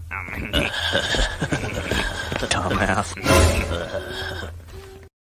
I've been muted for 10 fucking minutes, guys. Shame. Shame. Shame. Shame. Shame. Shame. Shame. Shame. Shame. Shame. Oh no, not 10 minutes. 2 minutes. Okay, good. 11:52. I read it wrong. I thought I said 11:42. Y'all started saying I was muted at 11:52. That was just 2 minutes. Okay, good. So what I was saying was, now that this brings up a good point, because I got to move forward. So now, in case anybody's not clear, I need to show the video over and over because this is overwhelming evidence. Somebody put that in the chat. This video is overwhelming evidence. He say that I'm good enough, got in my third. Think about shit that I shouldn't know. So I tell him it's one of me. He making fun of me. His girl is a bum to me. Like that boy is a cap. Saying he home, but I know where he at. Like, bet he blowing her back. Think about me, cause he know that it's fat. She's 9 years old, right? So now everybody's saying Ye was right. Now, here's the funny part about that. Here's the very, very, very funny part about that. We tried to warn before it got out of hand. Now that we're realizing it, the CEO says he doesn't let his child use TikTok. Now she's got out of hand. Now you're saying he was right. So this is what I'm telling black men in particular. Do not allow anybody's perception of you to change what you know to be the truth. Because what's going to happen is, if you stand on your square and you stand down, 10 toes down, and you really live that out, then the same people who were talking about the shit was impossible to do, or you're crazy for saying this or this or that, whatever the case, these same people are secretly all of a sudden going to be saying that you were right. All of a sudden they were your biggest supporters the whole time. It's just like the people who voted for Joe Biden. Have you asked yourself that lately? Talk to me in the chat, guys. Where are all the people who voted for Joe Biden? This is the type of shit I be talking about. We're in a matrix. There's no way these people just go silent all of a sudden. Here's another one. Where's all the people who was forcing us to get the jab? I'm not even talking about Joe Biden and shit. I'm talking about the average people with the masks on, and they were like, go get the jab, and I jab. Where are all those I got my jab people right now? I want to see all the people who are bragging about their 4th and 5th jab. I want to see all the people who voted for Joe Biden. Where are those people at? Less than 3 months after her release from a Russian prison, WNBA star Brittany Griner made a surprise appearance at this weekend's NAACP Image Awards. WNBA team as well. Carson's going to have a lot more from the NAACP Image Awards and the highlights from last night's SAG Awards. It's all coming up on Top Starts. Hey, thanks for watching. Don't miss the Today Show every weekday at 11 a.m. Eastern, 8 Pacific on our streaming channel, Today All Day. To watch, head to today.com/allday. Fuck you, bitch. Shut the fuck up, bitch. Back the fuck up. If I knock the fuck out you. Damn, man. Pussy. Hey, tell your kid. Man, listen. we're in a weird time. The same people that, listen to this, guys. This is the funniest part about all of this. The same people, right, that voted for Joe Biden, but they're hiding now that Joe Biden proved that he doesn't give a fuck about us. The same people that got the injection and told you to get a 4th and 5th injection, now they're hiding because, well, I don't want to get too deep into that conversation. These are the same people that were standing up, clapping for Dwayne Wade. You remember I talked about Dwayne Wade? By the way, my video on Dwayne Wade, every time I talk about that Dwayne Wade, I don't know what it is. They protected that video. You hear me? Put a 7 in the chat if you remember when I talked about Dwayne Wade accepting the award with Gabrielle Union when his son turned into his daughter at the NAACP Awards. This is the most crazy, blasphemous thing ever. At the NAACP Awards, I'm not talking about the BET Awards, the NAACP Awards, even though we know NAACP is a motherfucking joke, but the NAACP Awards, what it's supposed to stand for, you got somebody up there lecturing us on accepting transgenderism in the black community. And again, I was telling you last time, who in what culture, the Asian culture, the Arab culture, Latino culture, any culture, what culture openly embraces transgenderism? None. But somehow you got Gabrielle Union and Dwayne Wade standing at them on this pedestal telling black America at the NAACP of all places to accept transgenderism. So the same people that voted for Joe Biden, even though he proves he doesn't give shit, they're quiet now. The same people who told you to get the 4th and 5th injection, those are the same people. Those are the same people. They're quiet now. Those are the same people who stood up and clapped for Dwayne Wade at the NAACP. Those are the same people. The same people who clapped for Brittany Griner. What are you clapping for Brittany Griner for? Look, at the very least, just say you're happy she's home. Why are we standing giving an actual award to Brittany Griner? For what? For what? These, now mind you, why am I saying all of, why am I saying all of this? These same people have a problem with someone like Kanye. Are there any type of philosophers that you would say you find yourself really akin to, or that like really have influenced you? Kanye West, Steve Jobs, and my father. Did you just say Kanye West? He creates culture. He creates conversation. He changes people's minds. But he's anti-Semite, and he's against.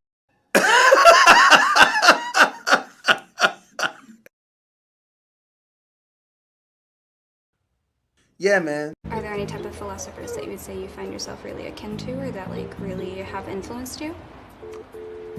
Kanye West, Steve Jobs, and my father. Did you just say Kanye West? He creates culture. He creates conversation. He changes people's minds. But he's anti-Semite, and he's against. Well, but the thing that. How is? Yeah, I know, I know. But as far as Kanye West, I'm sorry. As far as his comments on like the anti-Semitic stuff, like the I like Hitler, I don't really. Sorry to interrupt. I'm gonna end this. Hey, do you ever wonder like what is going on? I mean, like, do you ever like wake up or do something and you're just like, what the fuck is going on? Are there any type of philosophers that you would say you find yourself really akin to, or that like really have influenced you? Kanye West, Steve Jobs, and my father. Did you just say Kanye West? He creates culture. He creates conversation. He changes people's minds. But he's anti-Semite, and he's against. Well, but the thing that. How is? Yeah, I know. I know. But as far as Kanye. You hear that? She asked him a genuine question, and he said, yeah, my favorite philosophers, Kanye West, Steve Jobs, and my father. And she said, did you just say Kanye West? But he's an anti-Semite, she can't even say the word anti-Semitism, but somehow she's mad at him for being one of those. These are the type of people that follow the news that the news does show. That's all you're doing is following the news when you're mad at him for anti-Semite. How are you mad at somebody for something you can't even pronounce?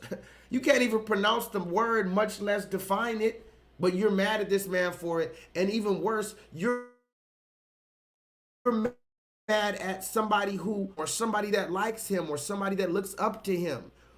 You know how crazy that is, that you're mad at someone that you can't even define what you're mad at them for. You just heard it on the news, and then you're mad at someone else for being associated with them.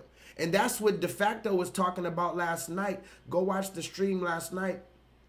Towards the end, the brother De Facto called in, and he was saying that basically it's going to be your social credit score. And he was talking about people like, say, Andrew Tate or Kanye West. If you align with these people, a Kevin Samuels, if you align with these people and you openly say, yeah, I fuck with Kevin Samuels, I loved his work. Oh, Kanye West, I love what he says. If you say that, that is a trigger now. That is you now. Don't you understand that? If you come out and say yes, and even worse, this is where it gets down to Christ. And I'm not talking about these people are not Christ, but when it comes down to the word of God, it says that's how it's going to be when you align with Christ. What? If people are going to be scared in the last day to say that I believe in Christ. Yeah, I believe in what Christ was talking about.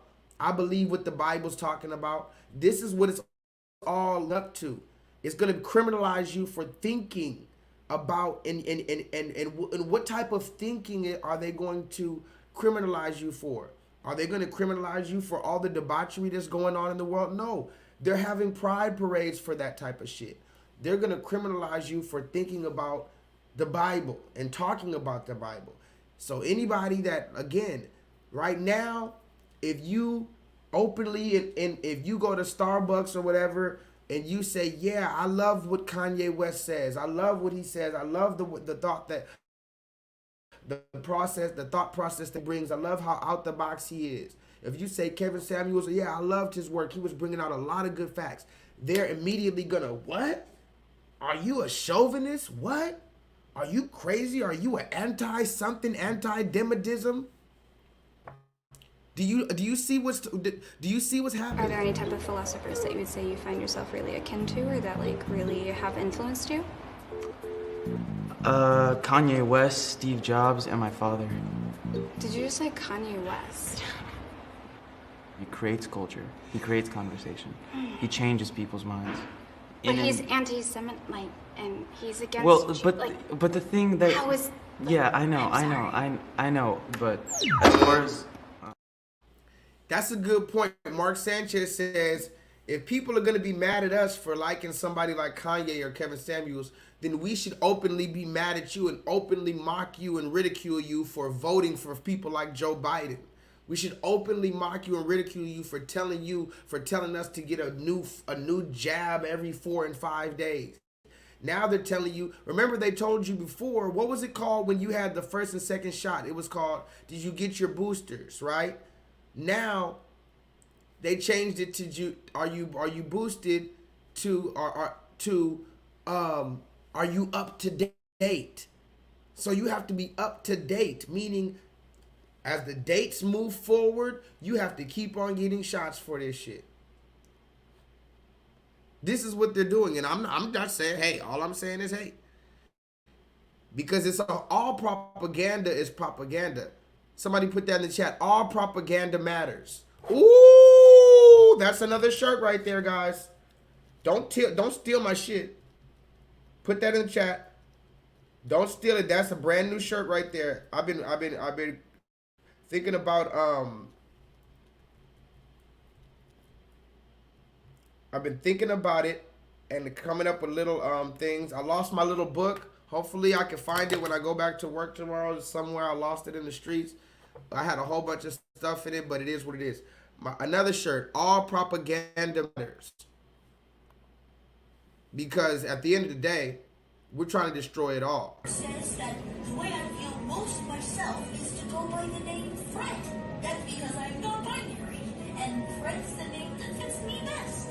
And I also use they and them, because calling me a she or a he doesn't... Whoa, hey, why are you insulting my intelligence? Are you serious? Says that the way I feel most myself is to go by the name Fred. That's because I'm non-binary, and Fred's the name that fits me best. And I also use they and them, because calling me a she or a he doesn't feel right to me. Says that the way I feel most myself is to go by the name Fred. That's because I'm non-binary, and Fred's the name that fits me best. And I also use they and them, because calling me a she or a he doesn't feel right to me. Oh my God! Wow! Oh my God! Somebody put that in the chat. The little fucking cow, the little bull on this kids show on Netflix. Now these are the shows on Netflix and the little kids YouTube. Remember YouTube told us that they were trying to protect the community? What community were they trying to protect? Because this type of shit is now on YouTube and Netflix. This particular show is on Netflix. It's for little kids though. It's not a fucking Adult Swim type of Rick and Morty cartoon. This is not Family Guy. This is literally made for the kids. You can hear the music in the back. You can see the little round, little colorful animals. This is for children. And the little bull says, I'm non-binary because calling me a he or a she just doesn't feel right to me. So I would rather you call the fuck. Are you kidding me? Are you kidding me? Says that the way I feel most myself is to go by the name Fred. That's because I'm non-binary, and Fred's the name that fits me best. And I also use they and them, because calling me a she or a he doesn't feel right to me. What the hell did we just watch? Well...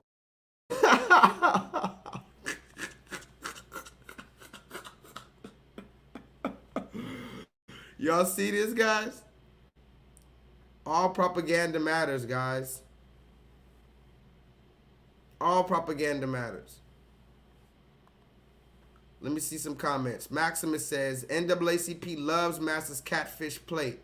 Singing loud, smacking, and face looking like...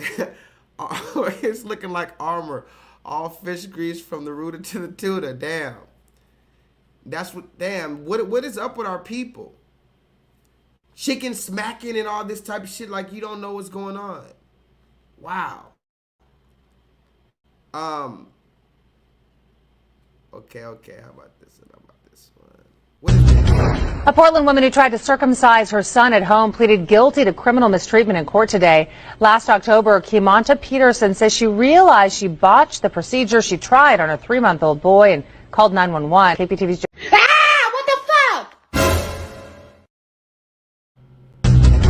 A Portland woman who tried to circumcise her son at home pleaded guilty to criminal mistreatment in court today. A Portland woman who tried to circumcise her son at home pleaded guilty to criminal mistreatment in court. A Portland woman who tried to circumcise her son at home pleaded guilty to criminal mistreatment in court today. Last October... Fuck that! I don't need that shit in my life. You die, motherfucker! Oh my God! What do you think I am, huh? What do you think I am, a fucking worm like you? I told you, man. I told you, don't fuck with me. I told you, no fucking kids. No, but you wouldn't listen. Well, you stupid fuck. Look at you now. A Portland woman who tried to circumcise her son at home pleaded guilty to criminal mistreatment in court today. Last October, Kimanta Peterson says she realized she botched the procedure she tried on her 3-month-old boy and called 911. KPTV's Jim Hyde is in downtown Portland with more.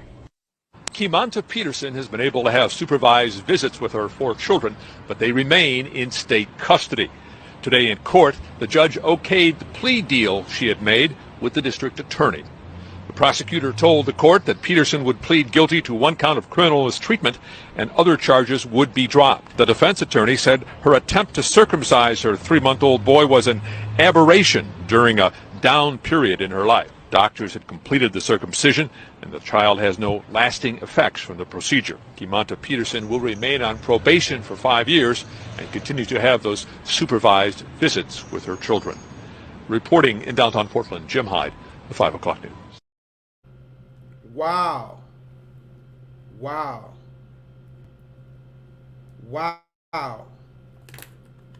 Wow. Guys. Hold on. I need to hear. Wow. I need to hear that one more time. I need you guys to digest everything in that video. Stop what you're doing and listen to this shit. This is. Wow. Listen to the last parts of the video. And somebody find the definition of the word aberration. Can somebody find the definition of the word aberration? Aberration. Never heard this in my life. Never heard this word in my life. They said she did this during an aberration, as an aberration during a down part in her life. She was down. She was depressed in her life. So she tried to circumcise her 3-year-old son, guys. Mind you, when you circumcise a baby, it's when they're born.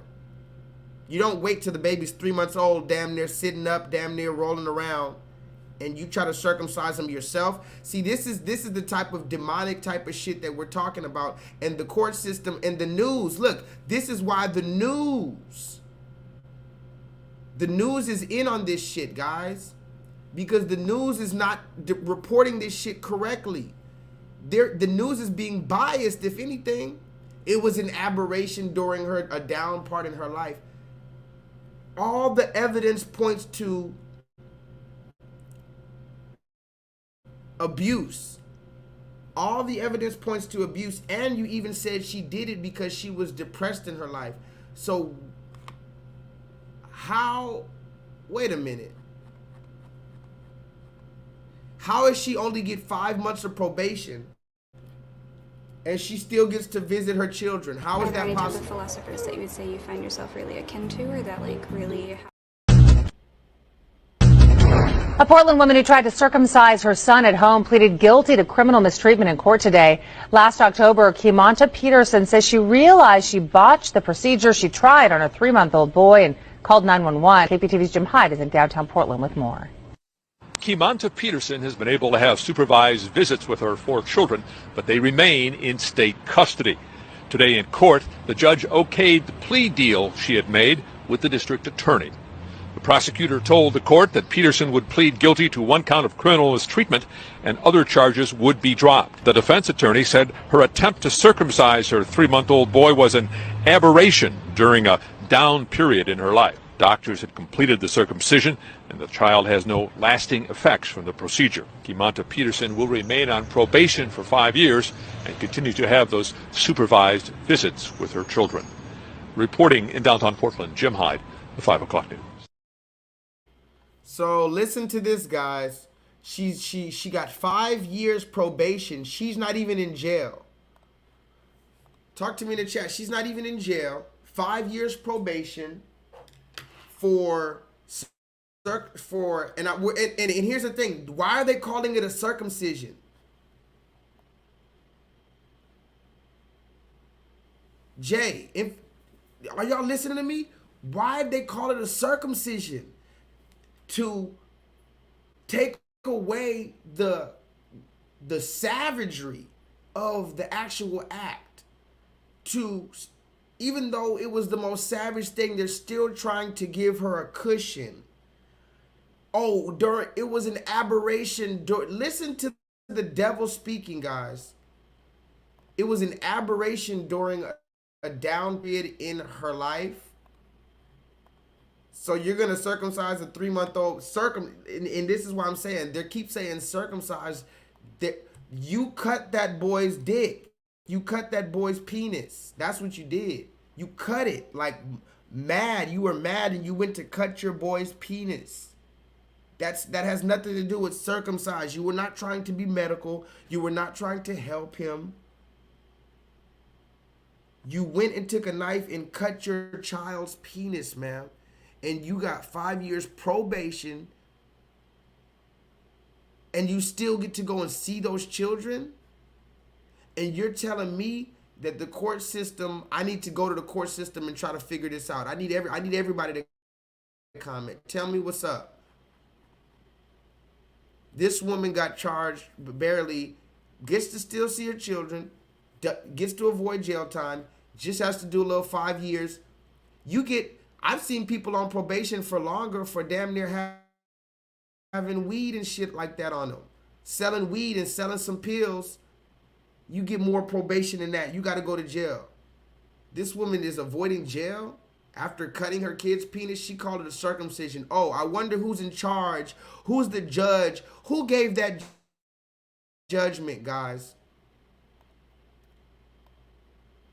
You always tell me to go to court and stuff like that. Not you guys, but people always tell me I need to go to court and handle this shit. Listen, who made the judgment that this woman who cut her child's penis out of spite 3 months into his life, who's the one who called it a goddamn circumcision and only gave her 5 years probation and still what judge did that? A young Orthodox Jewish woman is now speaking out, claiming a local rabbi is infecting babies, making them sick. And what's worse, she says no one is doing anything to stop him. For centuries, when a Jewish baby boy is born, the ancient ritual of circumcision is performed. But in some ultra-Orthodox communities, religious leaders, known as moyals, also engage in something controversial during the bris. In a practice known as Metzitza B'Peh, or just MBP, the moil actually uses his mouth to suck the blood from the infant's penis after he cuts off the foreskin. Oh, man, is this? The boy's mother says that man body slammed, punched, and kicked her son, and she has the pictures you're about to see to prove it. She says she's also hoping that the citation League City Police gave him will lead to more serious consequences. If he did it to a child, ain't no telling what will happen next time. Back on Sunday, February 26th, Kelsey Holt says she and several others were having fun, enjoying a crawfish boil at a friend's house in League City, until her 5-year-old son Hayden ran inside crying out in pain. Let me on the ground. Oh, and then what?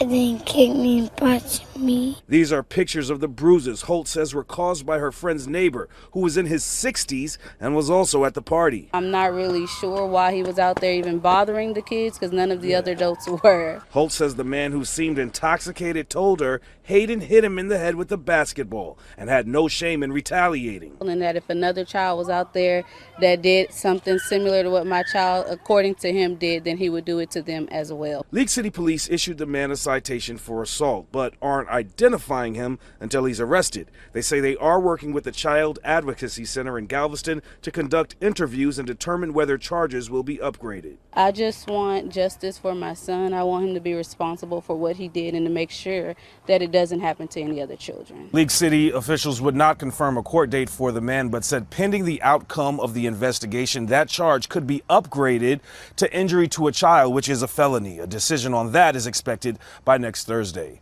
Reporting in League City, Devin Clark, KPRC 2 News. Now talk to me in the chat, y'all. So let me get this straight. You have a 9-year-old boy. He's out there playing whatever the case. Some grown-ass man slams the little boy. What did they say he did? Hold on. The boy's mother says that man body slammed, punched, and kicked her son. And you have a grown-ass man, no matter what happens. I don't even know the story because we don't have any footage. You have what the little boy said. You have what the man said. But listen to this. The boy's mother says that man body slammed, punched, and kicked her son. And she has... Okay, so you're telling me somebody body slammed, kicked, and punched a little 9-year-old boy. He ran into the house, and now tell me what's wrong with this picture. The little boy runs into the house after getting body slammed and punched by a grown-ass man outside. He runs inside. He tells his guardian, whoever that is, what happens, and now she's on the news outside on the motherfucking driveway talking about justice. The boy's mother says that man body slammed, punched, and kicked her son, and she has the pictures you're about to see to prove it. She says she's also hoping that the citation League City Police gave him will lead to more serious consequences. If he did it to a child, ain't no telling what will happen next time. Back on Sunday, February 26th, Kelsey Holt says she and several others were having fun, enjoying a crawfish boil at a friend's house in League City. What do you notice about this already, guys? What's the main question you always ask when you find out some bullshit in the black community? Anytime there's some bullshit, big or small, grand or tiny, old or young, in the black community, particularly if there's kids involved and there's some bullshit going on, what question? I don't give a damn if the kid gets picked up and body slammed. I don't give a damn if there's debauchery, whatever, anything involving kids. I don't give a damn if the mom circumcised the little boy's dick at 3 months old. What's the first question you need to ask before you even get into the circumstances of the trial? Of course we know, because we've been doing the research here, the number one question is, where's the father, right? But in this particular case, where's the grandfather too? And it's the same shit we keep on seeing every time. First of all, so the little boy runs and he got body slammed and kicked, and he got put in a fucking vertical suplex. The nigga did the Stone Cold Steve Austin on this bitch. Now Solo says he thinks the news is exaggerating. I don't know, Solo. We can't say that. We don't know why they got picked up and body slammed, whatever, you know. Let's just try to go for face value on this type of thing. Let's just look at what we know from this story. What we know from the story is the little boy said he got picked up, body slammed, kicked. Mom said that. The dude allegedly said, yeah, I'll do it again if any of these little boys come running up and hitting me. So here's the question. Why is the mom on the news asking for justice? I thought she was strong and independent. Are we not seeing a reason for a father now in instances like this? Oh, you rather go to the news. Now, here's the thing. Who is she asking for justice from? Who is going to give her justice? Can somebody put the name of the people that she's looking to get justice? Who's going to bring in this justice? She's standing there in the parking lot, and if you look in the back, the grandma's in the back. The news is here, so if anybody's gonna, first of all, if there was any men in that house and a 9-year-old, what would happen? Okay, let's be real, guys, because I have to continue. I have to get out of here. If there was any men in that house that this little boy ran in there and said he got body slammed, kicked, and punched by a grown man, what is any man in the house gonna immediately do? Any man in the house, if a little boy, particularly if it's your son or your grandson or your nephew or your little brother, forget little brother because these women be having a bunch of little kids. I'm talking about if it's a man in the house, a dad, a grandpa, an uncle, what's going to happen if the little boy runs in there and says he's been body slammed and kicked and punched? What's going to happen? Are they going to get on call the evening news, Channel 7, and say, hey, come here and interview me because this man just kicked and body slammed and my child, and now I need justice? Is a man going to do that? And again, who is she looking for justice from? I need you to tell me in the chat who this woman wants to bring justice, because clearly the father isn't there. So you don't want the father. The father can't fulfill his role, and this is where it comes down. You thought you don't need a man, but now you need somebody, motherfucker, for this job. You can't just call somebody on Google, or you can't just call somebody on the yellow pages to do this job. Somebody body slammed your motherfucking child. So who are you calling to protect you? Because now you're standing there vulnerable. You see how the black woman standing there looking so vulnerable when your child got his motherfucking ass dropped? Look at you, looking dumb. The boy's mother says that man body slammed, punched, and kicked her son, and she has the pictures you're about to see to prove it. She says she's also hoping that the citation League City Police gave him will lead to more serious consequences. If he did it to a child, ain't no telling what will happen next time. Back on Sunday, February 26th, Kelsey Holt says she and several others were having fun, enjoying a crawfish boil at a friend's house in League City, until her 5-year-old son Hayden ran inside crying out in pain. Let me on the ground. Oh, and then what? And then kick me and punch me. These are pictures of the bruises Holt says were caused by her friend's neighbor, who was in his 60s and was also at the party. I'm not really sure why he was out there even bothering the kids, because none of the other adults were. Holt says the man who seemed intoxicated told her Hayden hit him in the head with a basketball and had no shame in retaliating. And that if another child was out there that did something similar to what my child, according to him, did, then he would do it to them as well. League City Police issued the man a citation for assault, but aren't identifying him until he's arrested. They say they are working with the Child Advocacy Center in Galveston to conduct interviews and determine whether charges will be upgraded. I just want justice for my son. I want him to be responsible for what he did and to make sure that it doesn't happen to any other children. Grandma in the back, and now they're asking for justice for their child. Why do you want justice for your child? Hold on.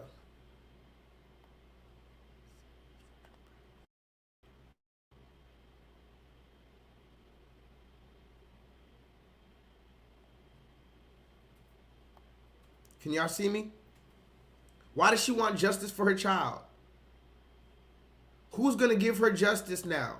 When you run the father off, because again, you can't tell me in all of these stories that I'm showing you. That's why a lot of people think I'm picking on black women. No, I'm going hard on a topic. This particular topic is destroying our black community. And yes, there's many different factors to it, but one of the factors that has not been examined is the single mother, the encouragement of the single motherhood. What are we noticing in all of these stories? One, there's no grandfather or father there. So that's telling us very, very something. And then it's also telling us when they get into the heat and something happens to this child, now you're running to who? It's just like Infinite Charm says, you're running to the motherfucking red man. Does anybody see that that's crazy? The black man is completely thrown out. We don't need you, nigga. So what is that saying essentially, guys? We don't need you, black man, for your protection. But is that not saying that we need the red man? Because you need somebody for protection. If otherwise, you would have done like the men did. Because I asked the people in the chat, I'm going to ask you again. What would any man, uncle, father, or grandfather do in the situation where this child was picked up and body slammed? The boy's mother says that man body slammed, punched, and kicked her son. And what would any man do? Most people said, Solo Dolo said, any man would investigate. Now, I think that's the #1 answer because, you know, some niggas would just go shooting immediately at a house or at a person. You don't know. But I'm going to tell you the truth. If my son came and said that somebody picked up, and I would say, what? I would say, where was you at? What happened? And I would immediately, yes, go investigate. Now, it gets a little tricky right there because when your child is we can go down the road of what a man would do after that because some men would get violent, some men would, you know, but at the very least, let me ask you this. Would a man call the fucking evening news? We could debate about what a man would do when his child gets body slammed by another man, but it's one of those things, is the first thing we gonna do, find the number to the motherfucking evening news talking about I want some justice? Who the hell you want justice for? Who the hell is giving you justice? You sitting there looking dumb. You look so dumb right now. Let's continue, guys. Let me see if I have something I can read for y'all. I got some, I think I got some receipts I can read. Oh yeah, I do have this. Hold on. So let me read this to you guys. I wanna show you guys this is out of nowhere, but I do want to show you the debates that I have on social media, and I want to show you how these type of things happen in real life. Okay.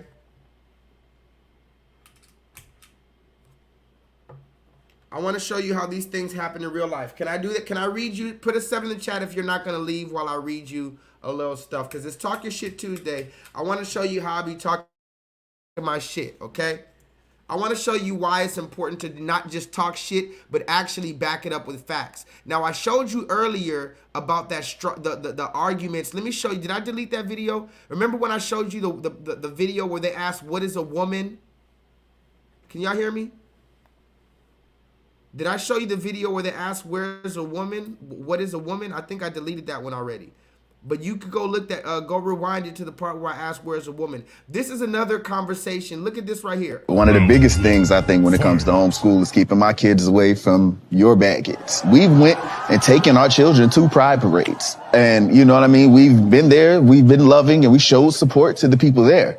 But at the same time, we explain our views on the matter that we believe marriage is between a man and a woman. And from experience, and talking to people, I understand that a lot of people who choose that lifestyle, it is based on trauma. A lot of were molested or sexually assaulted as children. So I don't think it's okay for me to teach to my children that this is something normal we ought to accept when it doesn't progress society. We would not be able to procreate if everybody were to choose that lifestyle. So I think it's okay for me as a parent to say, hey, this exists, that exists, but this is our view on it, and this is how we want to present it to them. Do you think it's somewhat problematic that you're going like, well, this is our viewpoint, that marriage is between a man and a woman because we can't move society forward with gay couples? Like, we have factually proven that incorrect. I can actually tell you that gay parents on average make exceptional parents and do exceptional things with kids because they adopt, and they only adopt kids when they are financially capable, which actually makes kids of gay parents actually more successful and academically competent. So gay parents actually are very good at moving society forward, and we have the statistics to prove it. Could that be a long-term solution, though, if a large population chose to choose that lifestyle? There would be no children to adopt. No one is choosing this lifestyle. That's an opinion. Okay, it's not an opinion. It's just. Okay, sorry. Did you choose to be straight, sir? I've been teaching for 15 years. So and have I. I will say that there is some kids now that are going for that community that are doing it not out of a genuine, and there's pockets of them too. Like you'll notice like friend groups of girls that will all of a sudden decide that they're now trans. The idea of LGBTQ being trending and the idea of teaching kids that being gay is a choice, those are two very different. So I'll answer that. Yes, I chose to be straight. Absolutely. So can you tell us about it? You would be attracted to me if you wanted to. Absolutely. Okay. And let me explain. I have seen transgendered people who I thought were born female that were very attractive. I didn't know. Now, once I find out that that's not what you are, I am choosing not to pursue that.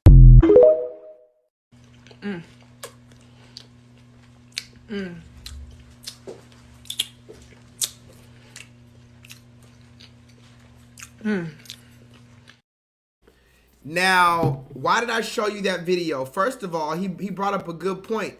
He said you're choosing to be homosexual because you know a lot of people don't like when you tell them that they're choosing to be homosexual, right? They say I was born. Remember, what do they say? I was born this way. You're telling me it's a choice. You're telling me it's a lifestyle. This is who I am. Remember, you've heard all this. I'm trying to teach you guys how to have arguments.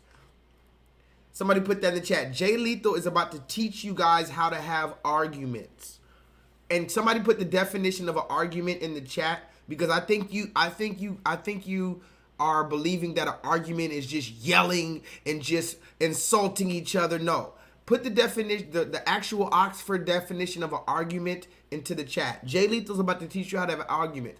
First of all, let me watch that one more time, because the dude at the end made a very good point. He said, yeah, you're choosing to be gay. The dude said, well, are you choosing to be straight? He said, yeah, I'm choosing to be straight because sometimes I see transgenders that are very beautiful, what I think to be beautiful, and I realize it's a man. Once I realize it's a man, I choose not to engage with them. So yes, you can choose who you're having sex with. You can choose your preference. You can choose.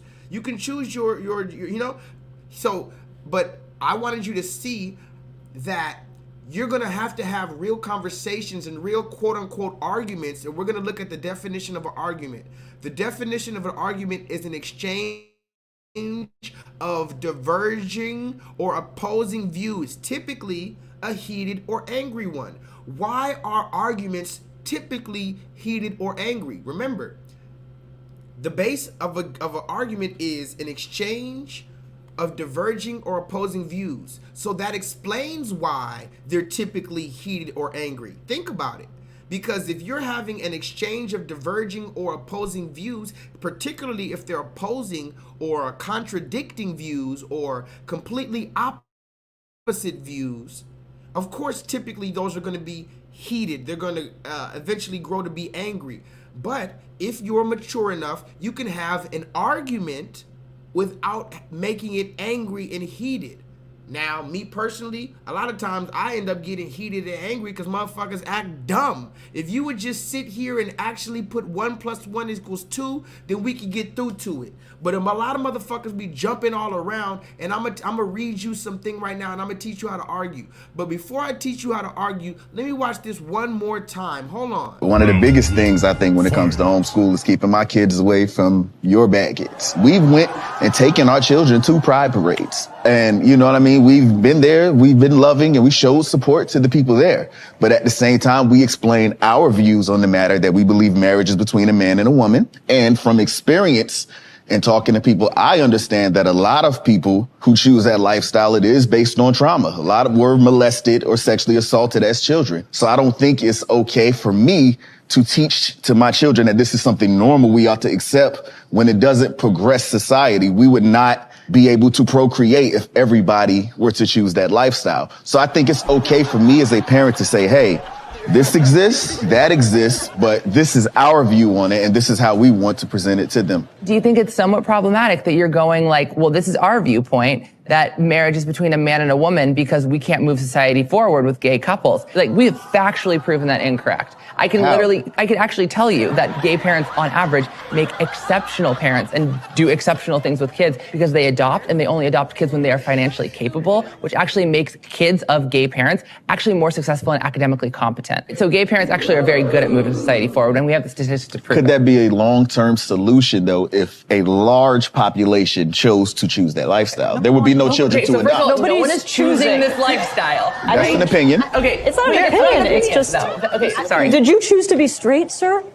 I've been teaching for 15 years. So and have I will say that there is some kids now that are going for that community that are doing it not out of a genuine, and there's pockets of them too. Like you'll notice like friend groups of girls that will all of a sudden decide that they're now trans. The idea of LGBTQ being trending and the idea of teaching kids that being gay is a choice, those are two very different. So I'll answer that. Yes, I chose to be straight. Absolutely. So can you tell us about it? You actually could be Like, attracted to me if you wanted to. Absolutely. Okay. And let me explain. I have seen transgendered people who I thought were born female that were very attractive. I didn't know. Now, once I find out that that's not what you are, I am choosing not to pursue that. Message. Now, put that in the chat. J-Lethal's about to teach you how to have an argument. This right here is that bitch nigga I was telling you about yesterday. Now, when I say bitch nigga, I don't mean to disrespect his manhood. That's not what I'm doing, but maybe I kind of am. Now, I'm definitely not calling for a fight because that's not my stilo, right? But when I say this is a bitch nigga, this is what I'm talking about. Nigga, okay, well, I'm about to read this and I'm gonna show you why I believe this type of nigga is a bitch ass nigga. Now, let me show you something real quick. Put a 7 in the chat and let me show you something real quick. Hold on. Hashtag stick with me. I'm about to pull up a video real quick. Instagram.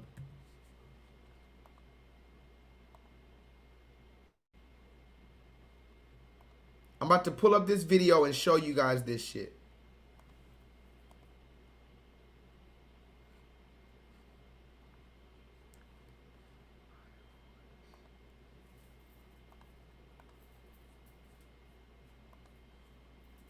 All right, y'all. Can y'all see this? Look. Tell me if y'all can see this. I'm about to show you this video real quick. Can y'all see this page? Hold on.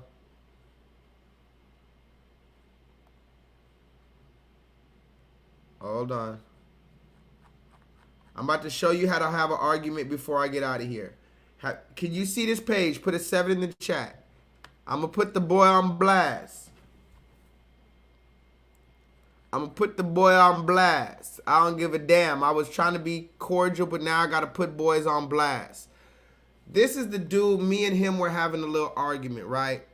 And remember, an argument is an exchange of diverging or opposing views. So I don't have, when I learned the definition of an argument, that's when I realized I don't have a problem with having arguments. I have no problem with having arguments. So I was having an argument with this brother, right? Let me read you, let me show you the problem right here. Now, can anybody see this right here? I don't know if y'all can see this. It might be a little bit too small for you, but for anybody that can see this, what I just highlighted on the screen, can you see in his headline? Do you see his name right here? His name is this up here. This up here is his name, right, on Instagram. But when he tells you a little bit about himself, he says he's a blogger, AKA, and this is his name, right? Remember, put the number 1 in the chat if at any given time you can't hear me. Now, this he has a lot of good posts, particularly when he talks about black women. He says a lot of true things, right? But the thing is, he has an issue with Tariq Nasheed in particular. He has an issue with Tariq Nasheed and anybody who feels or who calls out black people from Africa or black people from the Caribbean or black people from the UK or black people from Haiti. He has an issue when black Americans call them out for their coonery and buffoonery and their tetherism, as Tariq Nasheed calls it. So this is a deep conversation that we've talked about before. I'm not going to go explain to you the whole tether conversation. If you're not aware that black people in America and black people in Africa and black people in the Caribbean and black people in the UK are somewhat divided right now, if you're not aware of that, then you need to tap into the culture. But what I'm saying is, this brother is not from America. Can somebody put that in the chat? This brother right here is not from America. And I've noticed he keeps on making posts about black Americans. In particular, he's mad that Tariq Nasheed calls out the people from Africa that come over here and distance themselves from us, or the people from the Caribbean that come over here and join up with the white man and talk shit about us. He's mad about that, right? So let me show you this video right here.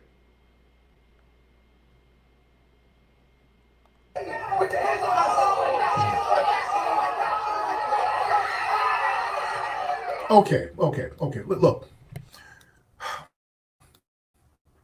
Let me tell you what I don't like about this. There's a few things I really don't like about this. This is what I don't like about this. This poor kid, he's kind of helpless, and the kid is by himself. Nobody helps him. Now, where are the black people? That's another thing, because I saw a couple of black people in the crowd there. Where y'all niggas from? Let me tell you something. A lot of y'all tethers, these non-FBA folks, y'all do that type of stuff. I'm assuming that a lot of the black folks just standing around were some non-FBA people. And that's why we get on the tether class. Because some of y'all black folks who are non-FBA, y'all sit up there and y'all see these white Hispanics dumping on one black person, and y'all don't do shit. Y'all don't do nothing. Y'all just stand around watching that. That's foul. That's why we got to call your ass out. for letting that type of thing happen. Yeah? So the white Hispanic kids are hemming him up.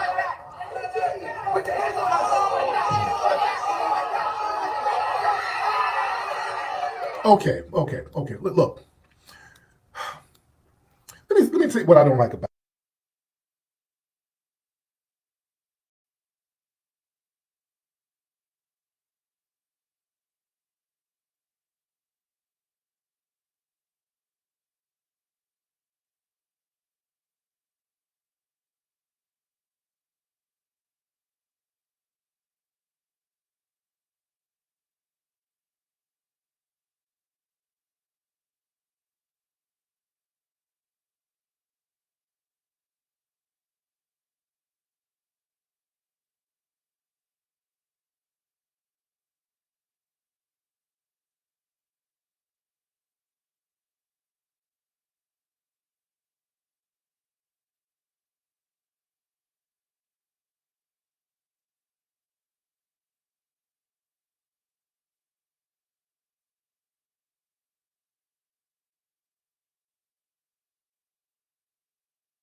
I'm muted. How long have I been muted? I keep doing this. How long have I been muted? Okay, I've only been muted 1 minute. Thank you guys for keep on pressing that one. I appreciate that. Solo, that's what you got to start doing. Whenever you can't hear me, press a bunch of ones because it shows me that I have like 80 comments. And I'm like, damn, why do I have 80 comments? Then I realize you're pressing one. But if I don't realize it, I'm going to go 20 minutes and keep talking. Anyway, let me tell you about this Tariq Nasheed thing. So I don't like when Tariq Nasheed assumes someone is a tether. Okay? Just so we're clear. So this video was about some little black boy getting beat up by a gang of Latinos or whatever. And there was black people standing around watching the beat up. And those people standing around watching look like tethers. I don't think that that's productive personally. And until you find out where someone's from, that's when we can have the conversation. For instance, you guys remember the big dancing gorilla? Put a 7 in the chat if you remember the big dancing gorilla ass nigga on social media. Hold on.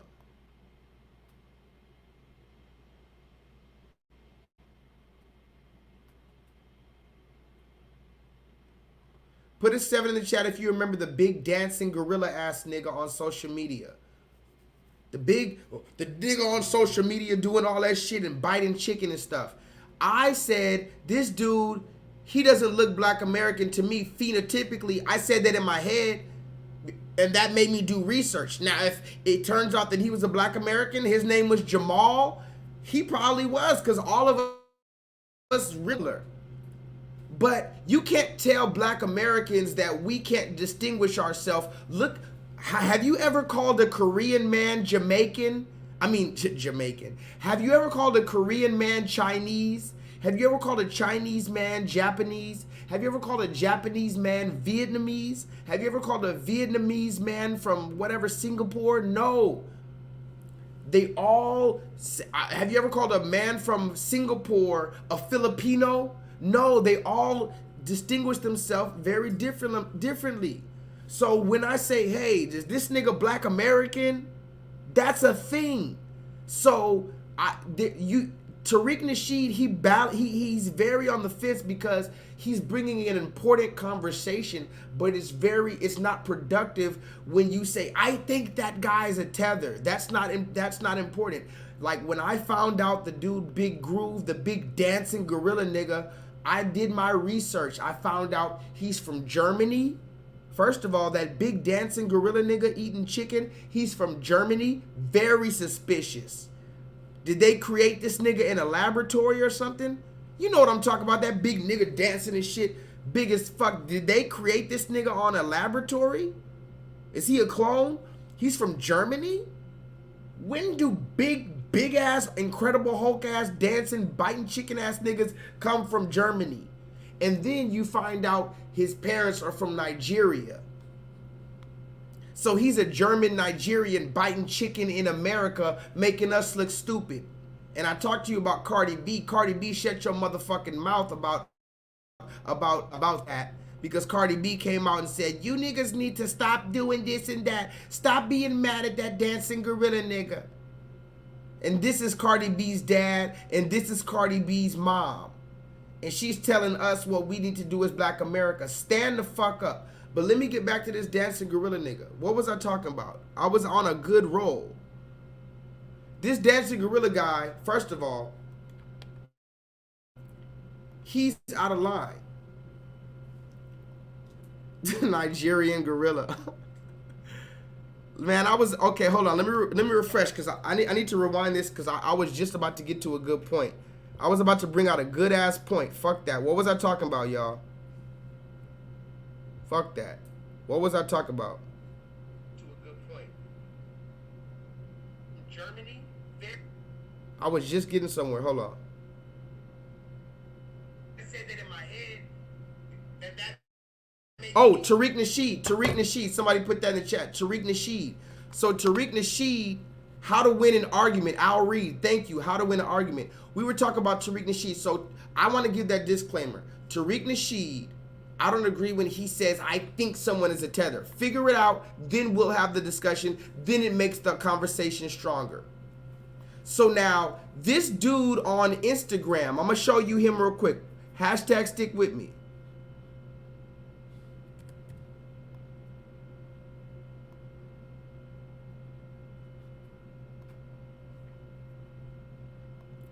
I'm about to show you this dude on Instagram that showed that video, and he has a problem with Tariq Nasheed. Now, mind you, that's not the first video he had a problem with Tariq Nasheed. He doesn't like how Tariq Nasheed calls out the tether people. He doesn't believe the argument that people from Africa and Caribbean and wherever else are coming over here and purposely distancing themselves from Black America. He doesn't think that Black Americans have the right to call out people who look like us, quote unquote, Africans who look like us, like Akon, and come out here and purposely join with the white man because they're from fucking Zimbabwe, and the white man loves these niggas from Zimbabwe. Somebody put that in the chat. The white man loves these niggas from Zimbabwe because they know you're going to be like, yes, sir, massa, can I please get you something? I'm fresh from Zimbabwe. Please, can we do business? I will do business with you because you are better than the black man. You know what I'm talking about. Don't make me turn the fuck up. Put a 7 in the chat and hashtag stick with me.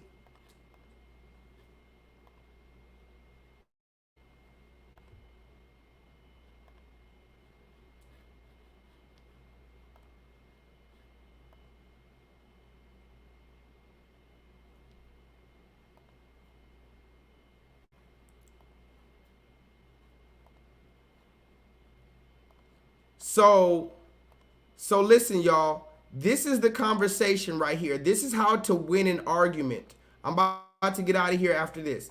This is how to win an argument. So the brother who posted that, he has a whole lot of problems with Tariq Nasheed's videos. He's always saying that Tariq Nasheed is this and that and the third, right? And he doesn't like how Black Americans are calling out Africans for their treachery. So he said, Tariq Nasheed created an entire false narrative to shift the focus from Latinos to Black immigrants. Mind you, this dude is an immigrant himself. This dude is not from America. He's all over social media always talking about Black American issues, and he has a problem with Black Americans distinguishing ourselves and calling out the coons that are not from America. He says this man is just stealing plays from the SS playbook. I don't know what SS playbook. I guess the Nazi playbook, in order to keep donations coming in from insecure, naive, and gullible black folks. So mind you, I've been following this dude on social media, and I've seen him posting a whole lot of stuff like this. So finally, I've been ignoring most of his shit, but finally I left a comment, right? I said, would you agree that now mind you, this is how to win an argument. Would you agree that there does indeed exist a demographic of people from Africa that come here and purposely do not associate with black Americans? Okay, do you understand how that's a real question, guys? My first question, put a 7 in the chat if you understand that this is my first question. All I asked him was, would you agree? I didn't say all. I didn't say everybody from Africa acts like this. I said, would you agree that there does indeed exist a demographic of people from Africa that come here and purposely do not associate with black Americans? So that, just so you know, guys, that's a yes or no question. I know it's a long ass question, but that is a yes or no question. You either say, yes, I agree, or no, I don't agree that there's a demographic of people from Africa that come here and purposely do not associate with black Americans. So that was my first question. My second question is, what are your thoughts on the term akata? I said, please answer those 2 questions. All I asked him was 2 motherfucking questions. I said, please answer those 2 questions without telling me what black Americans did to potentially deserve this treatment. I'm not being combative. You always got to let them know from the beginning, I'm here to learn. I'm here to have a real discussion. I'm here to hear you out and maybe we can gain some understanding. I said, I'm not being combative. I genuinely want to open the dialogue. I don't agree with Tariq using this video to crap on non-black Americans, by the way, but the conversation Tariq Nasheed brings is definitely valid in many instances, and to deny that makes the denier look suspicious. Can we have a dialogue? Put a 7 in the chat if you see how I'm coming respectfully. Put a 7 in the chat if you see how I asked him, can we have a dialogue? Put a 7 in the chat if you see how I asked him 2 very clear questions. The first one is a yes or no question. The second one is even kind of a yes or no, but the second one, you can tell me, what are your thoughts on akata? This is all I wanted to know, right? Okay, now let's see what this man had to say immediately after that. Look at this. The man said, there are anti-black people all across the diaspora. So I asked him a simple question.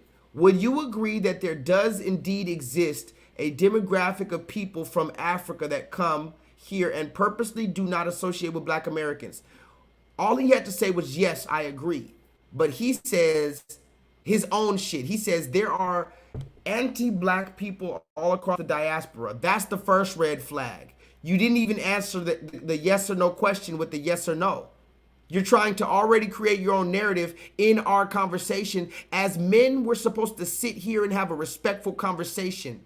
I need to know that you're listening to what the fuck I'm saying, just like I'm listening to you. Don't start your own conversation when I ask you a yes or no question. I asked you, are there people from Africa that come here and disrespect us? You said there are anti-black people. I never even used this word anti-black in parentheses, but he threw this word, there are anti-black people all across the diaspora. That's the first red flag. Now let's continue. He said, white people have all the power and resources, and many blacks try to dissociate themselves with black people and blackness in order to curry favor from the dominant society. To pretend that that behavior is only exclusive to blacks who can't trace their ancestry to North America is utterly ridiculous.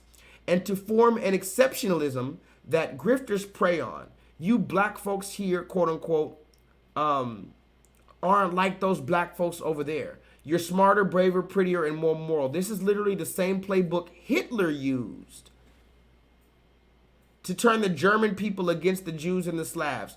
You're special and they hate you for it. Now send me money to buy t-shirts. Now remember, he didn't answer any of my fucking questions. Somebody put that in the chat. This man didn't answer any of my questions. Just so we're clear, I asked him, are there people from Africa that come here and disrespect black people? And what are your thoughts on a kata? He said nothing about a kata, first of all. And he did not admit that there are people from Africa that do that. Now let's continue. I said, okay, but you didn't answer my question plain. I asked if there are a demographic of people from Africa that come here and dissociate from the black Americans. I said in a roundabout way, you said yes without actually saying yes, which is all I wanted to know. Also, you failed to mention what your thoughts are about the word akata. If we cannot have civil, plain discourse with yes or no as the simple answers, how can you expect our people, quote unquote, to ever come together? Just for your information, the perfect answer from you would be yes. There is a demographic of Africans that come here and dissociate from black Americans. It's a simple yes, nigga. Somebody put that in the chat. I'm so tired of you niggas that can't answer yes or no question. It's a simple yes. And then we could get into why. After you answer my question and with the yes or no, then we could get into why. But you talking about my one question and making an entire diatribe about it is pretty counterproductive. But I digress on the first question because you admitted that the short answer is yes. Now listen to this, guys. So now I'll ask the second question again. Somebody put that in the chat. Jay, put that in the chat. So now I'll ask this nigga the second question again. What are your thoughts about the Nigerians in particular using the word akata to shame and distance themselves from black Americans? Right? What are your thoughts on Nigerians in particular using the word akata to shame and distance themselves from black Americans? And listen to this. This is where it gets good. And hold on. Why is my internet fucking up?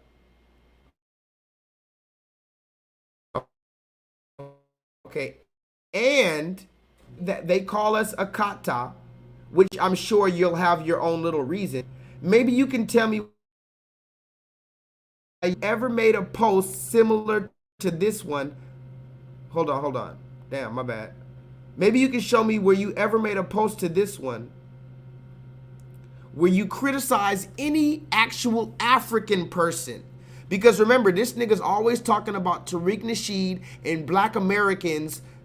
And when we're finally identifying the tethers, I said, okay, you're making posts when we talk about the tethers, but show me the post that you talked about the Africans attacking black Americans. Or do you have an issue? Do you only have an issue when black Americans say something? I said, please remember, listen here, guys. This is another very important part of winning the argument.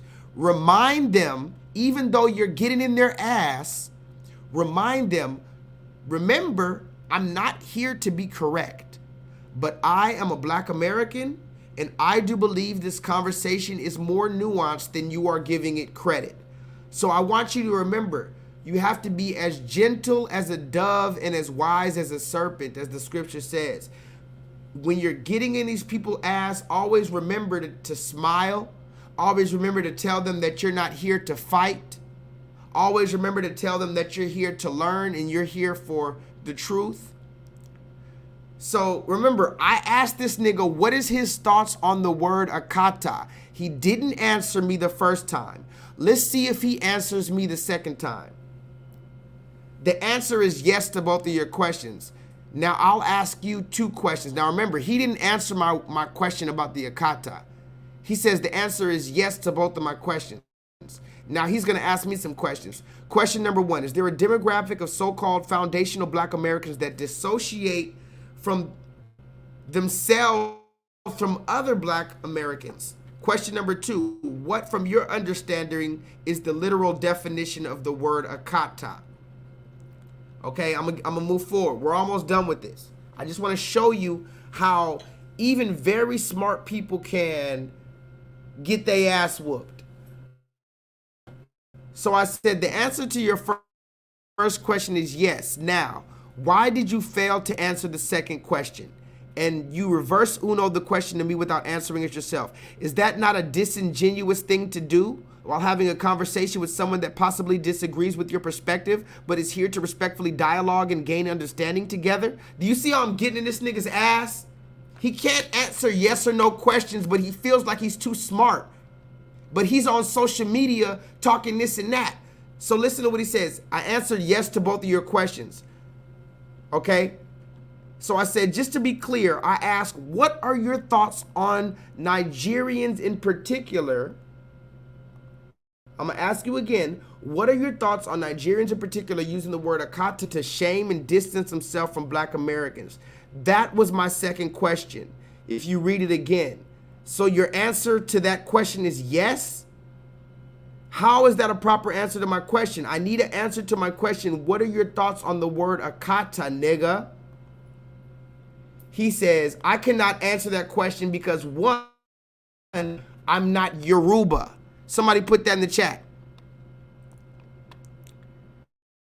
I need somebody to put that in the chat. This nigga says he can't answer what his thoughts are on the word akata because he's not Yoruba. Do you see how this is the serpent's tongue? First of all, my first question is, wait a minute. You don't, wait a minute, hold on. Let me read this man.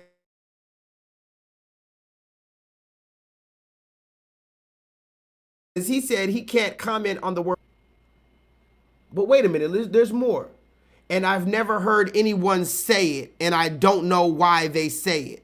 So you never heard anyone say the word akata, but somehow you know it's a word that's Yoruba, which is a tribe in Africa, or different tribes and languages in Africa. This man just exactly focused on one language. He knows exactly where the language comes from. He knows the etymology. He knows exactly who uses this word, but he's never heard anyone say it, and he doesn't know why they say it.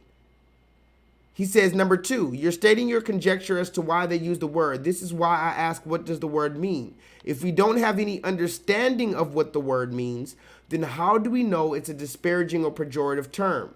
The word could mean sexy, and they could be calling y'all sexy. Listen to this, guys. He said akata, listen closely, hold on, because this is funny. He said the word akata could mean sexy, and the Nigerians, when they call us akata, they could be calling us sexy. Wait, bitch, you better be joking. Read the paragraph. He said, this is why I asked, what does the word mean? If we don't have any understanding of what the word means, then how do we know it is disparaging or pejorative?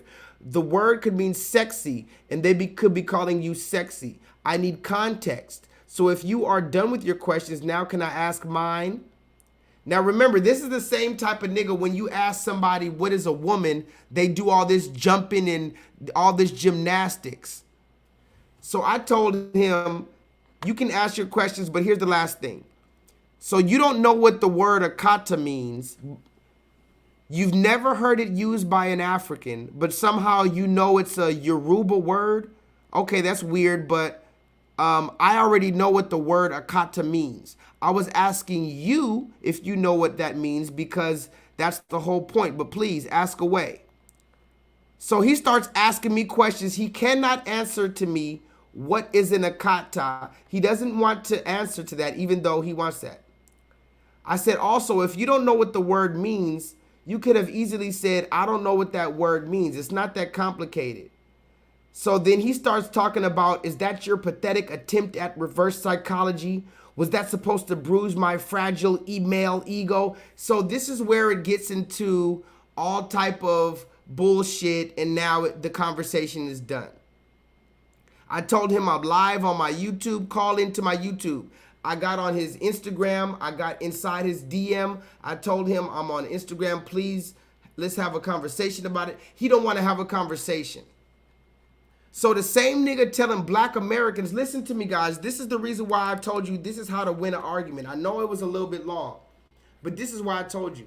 This is how to win an argument, because the same nigga who has a problem with black Americans calling out the people who come here on us, this dude doesn't want to admit that people are calling us a kata.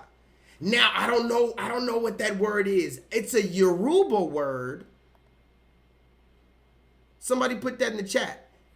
Akata is a Yoruba word. Remember, most niggas from America, let's just be honest, most niggas from America, they think that you just speak African. Anybody from Africa, they think you just speak African. They don't know that you speak Nigerian, blah, blah, blah. They don't know that you got, I asked my homeboy from Africa, he said there's over 700 languages in Africa. You got all these tribes and all these different languages. So this dude, he said, I don't know what an akata is. I've never heard an African. I have no idea why anybody would ever use this word, but I know it's a word that from the Yoruba. These niggas know exactly what akata means. These niggas know exactly what the definition is. They know exactly what the connotation is, but that would destroy their whole narrative. Remember, they're just focused on telling black Americans what they need to do. But when I say, okay, well, can you make a YouTube post or can you make an Instagram post about the Africans that are talking shit about black Americans? Do y'all remember Michael B. Jordan tried to come out with the alcohol? There was a liquor, I think called Juve or something like that.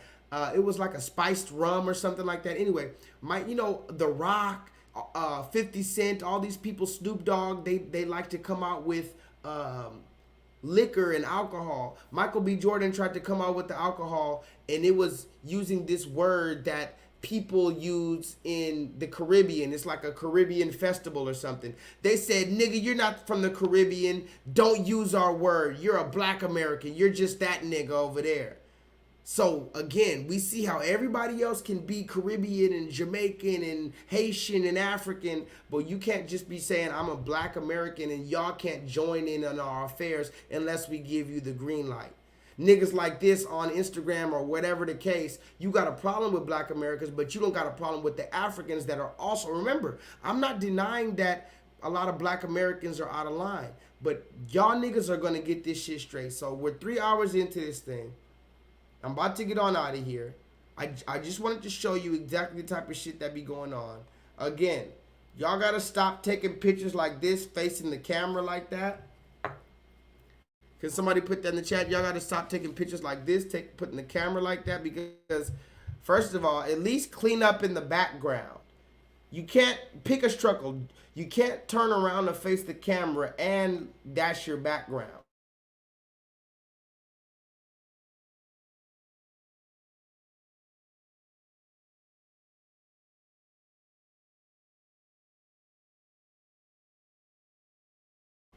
You can't turn around and face the camera and this is the background.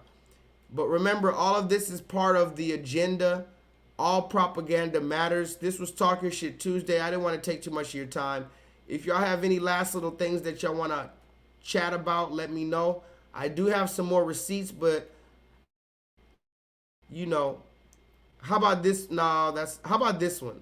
No, how about... No, because all these I'm going to have to pull out a whole nother conversation about this shit. I'm going to have to pull another conversation. Let me get out of here at 3 hours, guys. I'm not going to pull another all-nighter. Thank you guys for joining me. It's already 1 in the morning over here in Texas, so... In case that's all, it is what it is. Till next time I see you, holla at your motherfucking boy. Matter of fact, hold on. Let me see something real quick.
Am I oh my god. Hold on. How long have I been muted, guys?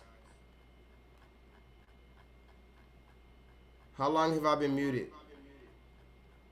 Fuck. Okay, only 1 minute. Good. Let me say this real quick. Hold on.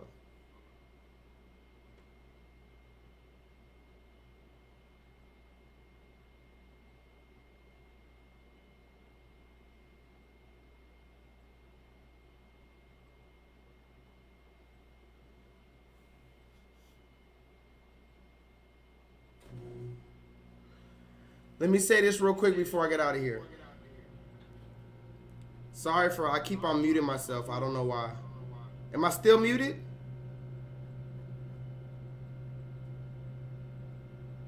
Okay, this is Sierra's prayer. We talked about this last time. This is Sierra's prayer. Lord, let me find some bitch ass nigga who's gonna take care of me and my child that I had while out here living hot girl summer, and I ran away from the child's father because I couldn't live under the child's father's guidance. Let me find some bitch ass nigga who's gonna let me live however the fuck I wanna live. Let me find some bitch ass nigga with a lot of money who's gonna let me live how I wanna live and show my pussy print and show my nipples off. That's the Sierra's prayer. Let me find some bitch ass niggas that's gonna allow me to do whatever the fuck I want, and I can still dress like a hoe. But here's the funny thing about it: when Future, remember this woman was with Future, 50 Cent, Little Bow Wow. The funny part about it is this: when this woman was with Future, people said that it was Future's fault that she was dressing like a hoe and acting recklessly. Do y'all remember that? Put a 7 in the chat if you remember when people were blaming Future for how Sierra was basically dressing or whatever the case. You remember they were saying, this is what it looks like when somebody finally treats you like a queen. Somebody put that in the chat. This is what it looks like when somebody finally treats you like a queen. That's what they said. But then when you look into it, you're like, you know what? Wait a minute. That wasn't Future's fault. This woman wanted Future. And then in the future, somebody put that in the chat. She wanted Future in the past.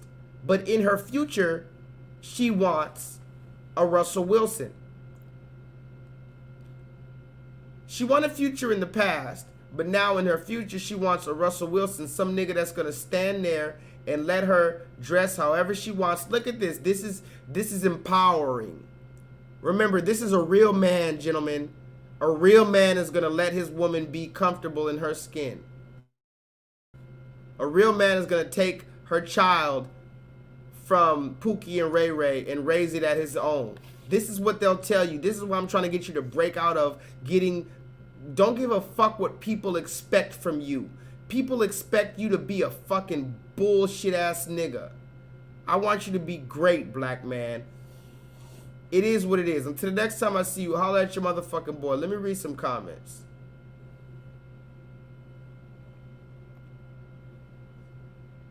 Damn, you said Sierra fucked Jermaine Dupri and 2 Chainz? I had no idea.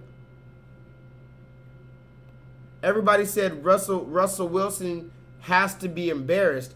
Does this give the face of someone that's embarrassed, or does this give the face of a cuckold? I don't think Russell Wilson is embarrassed. I think this face right here that this nigga's giving is giving cuckold. Somebody put that in the chat. It's giving cuckold.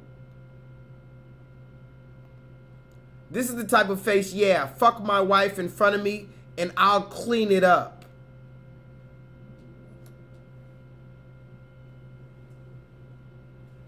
Talk to me in the chat. This nigga Russell Wilson right now has the face of fuck my wife in front of me while I sit in the corner watching you fuck my wife, and then I'll come and clean up the mess. This doesn't look like he's embarrassed at all. This is what, so look at her face. Now look at his face. Now look at her face. And then you'll see why I said we need to knock these women's head between the washer and dryer. Stop playing with me, woman. The fuck is you talking about? By the way, this is the woman that got Kevin Samuels famous right here.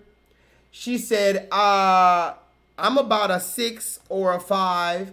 He asked her, I think, tell me if I'm wrong, but he asked her on a scale from 1 to 10, what do you think that men view you as far as beauty? Fresh out the shower, no makeup, no weave, no lashes. What do you think that most men will view you as? That is a very straightforward question.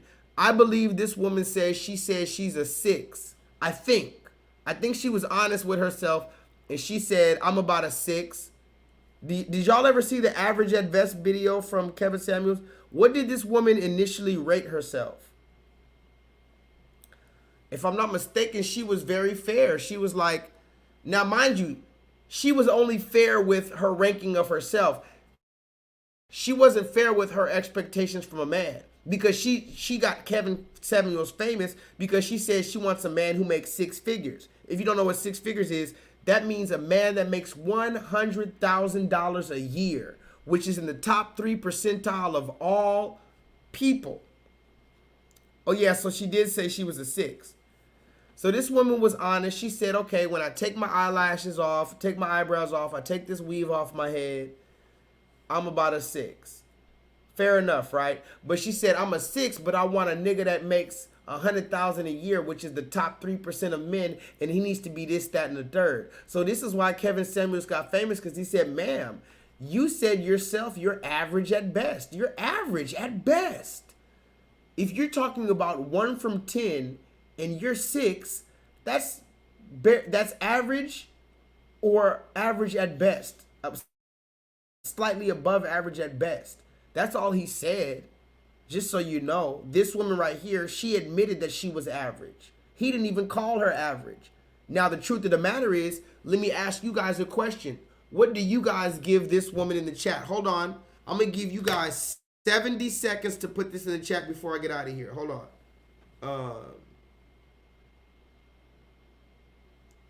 I'm going to give you 70 seconds to tell me what you rate her as a man or as a woman, however you want to rate her, from a scale from 1 to 10 as far as physical beauty. What would most people rate her?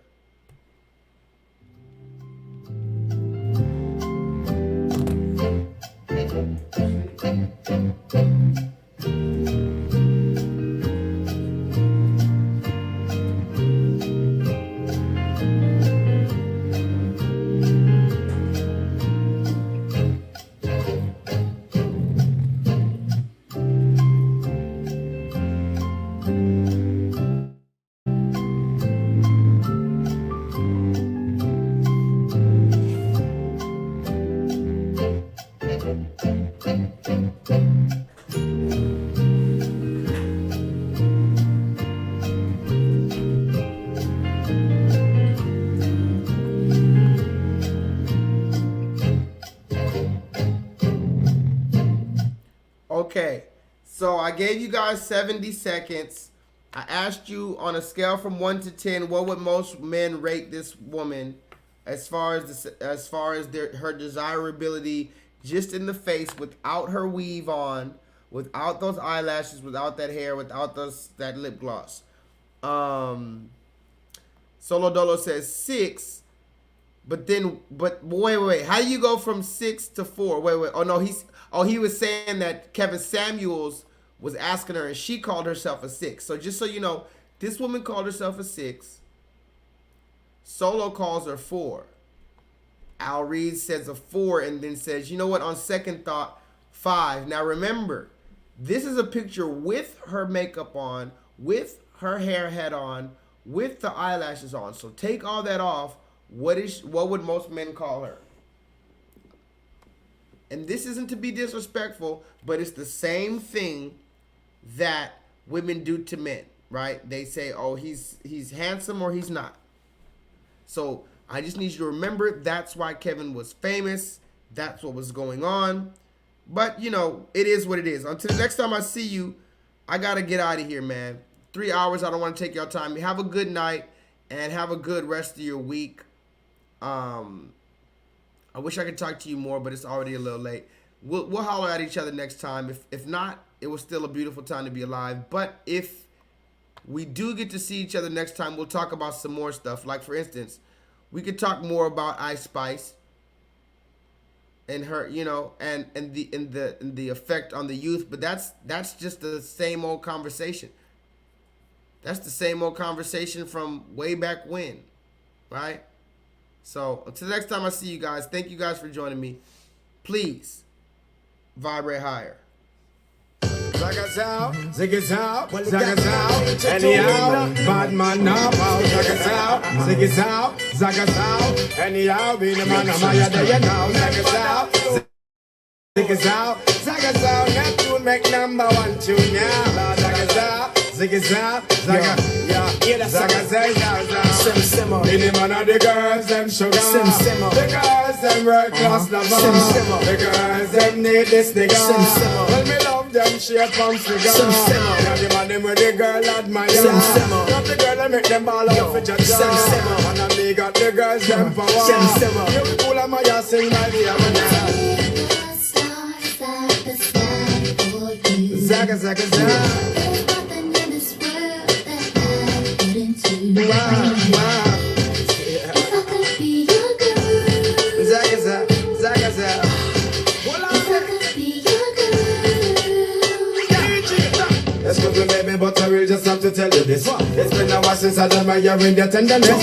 Your Coca-Cola bottle shape and all the cherry lips. I know you alone, me want to hug love up on the make it. I want to show you I'm a man that's very romantic. But choose a favorite, choose a girl as well, me never itch. Nothing that you sing me now, now you me want to shit. But listen when me sing this, not a sim. In the man of the girls, them sugar. The girls, them red class the bar. We love them shape and figure. You know them need this nigga. Yeah, the man them with the girls, them admire. But the girls, them love me body. When we come with the girls, them power. Suck it down and hear when you are.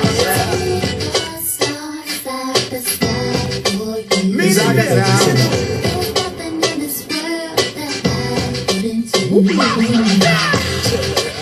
could be your girl.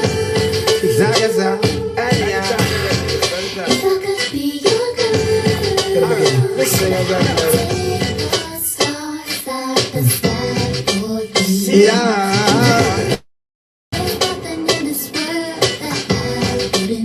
Zaga, zaga, zaga. If I could be your girl. Alright, cool. Alright, yeah. If I could be your girl. Yeah, man, screeching. One cup of water and 3 sour lime. You watch on mine, me a joke grind. You give her the money and me kill her with the wine. When you're there work, she there on your mind. But she there your Neptune's daytime catch.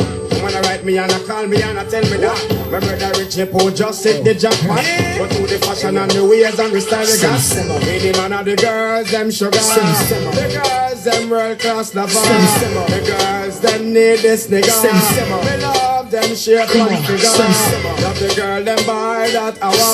Make them ball and cry for them mother. Now you know me have the girl, them power. Who look cool and listen my heart to say. Angel, Zaga, Zaga, Zaga, Zaga. Yeah, Angel, be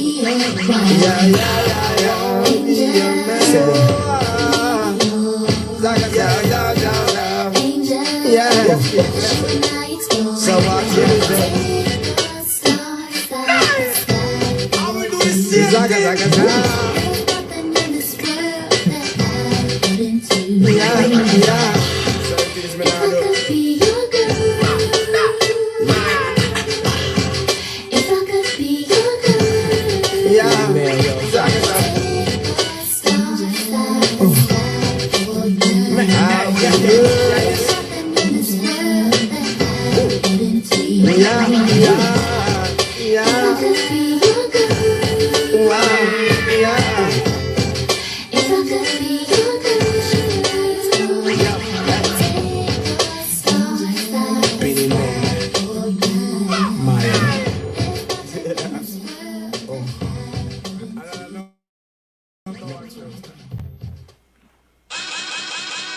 Bow.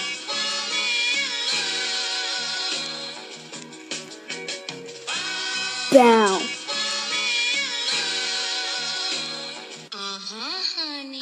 What you doing in the club on Thursday? Says you're only here for a girl birthday. They order champagne but still look thirsty. Walk forever 21 but just turned 30. I know I got a bad reputation. Walk around always mad reputation. Leave a pretty girl sad reputation. Start a fight club, bad reputation. I turn the nightclub bad at a basement. I turn the paint around and you keep complaining. How you gonna be mad on vacation? I'm having something that is amazing. This that prom stuff. This that what we do, don't tell your mom stuff. This that red cup, all on the line stuff. Got a fresh cut straight out the salon.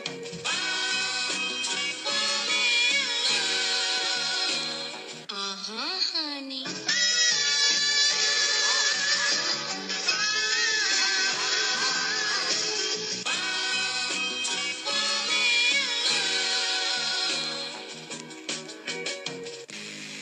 I know you're tired of loving with nobody to love. Nobody. Close your eyes and let the world paint 1,000 pictures. One good girl is worth 1,000 women. Bow.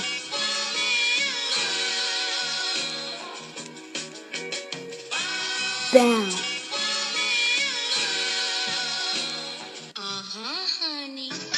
I wanna see you hard in the sand.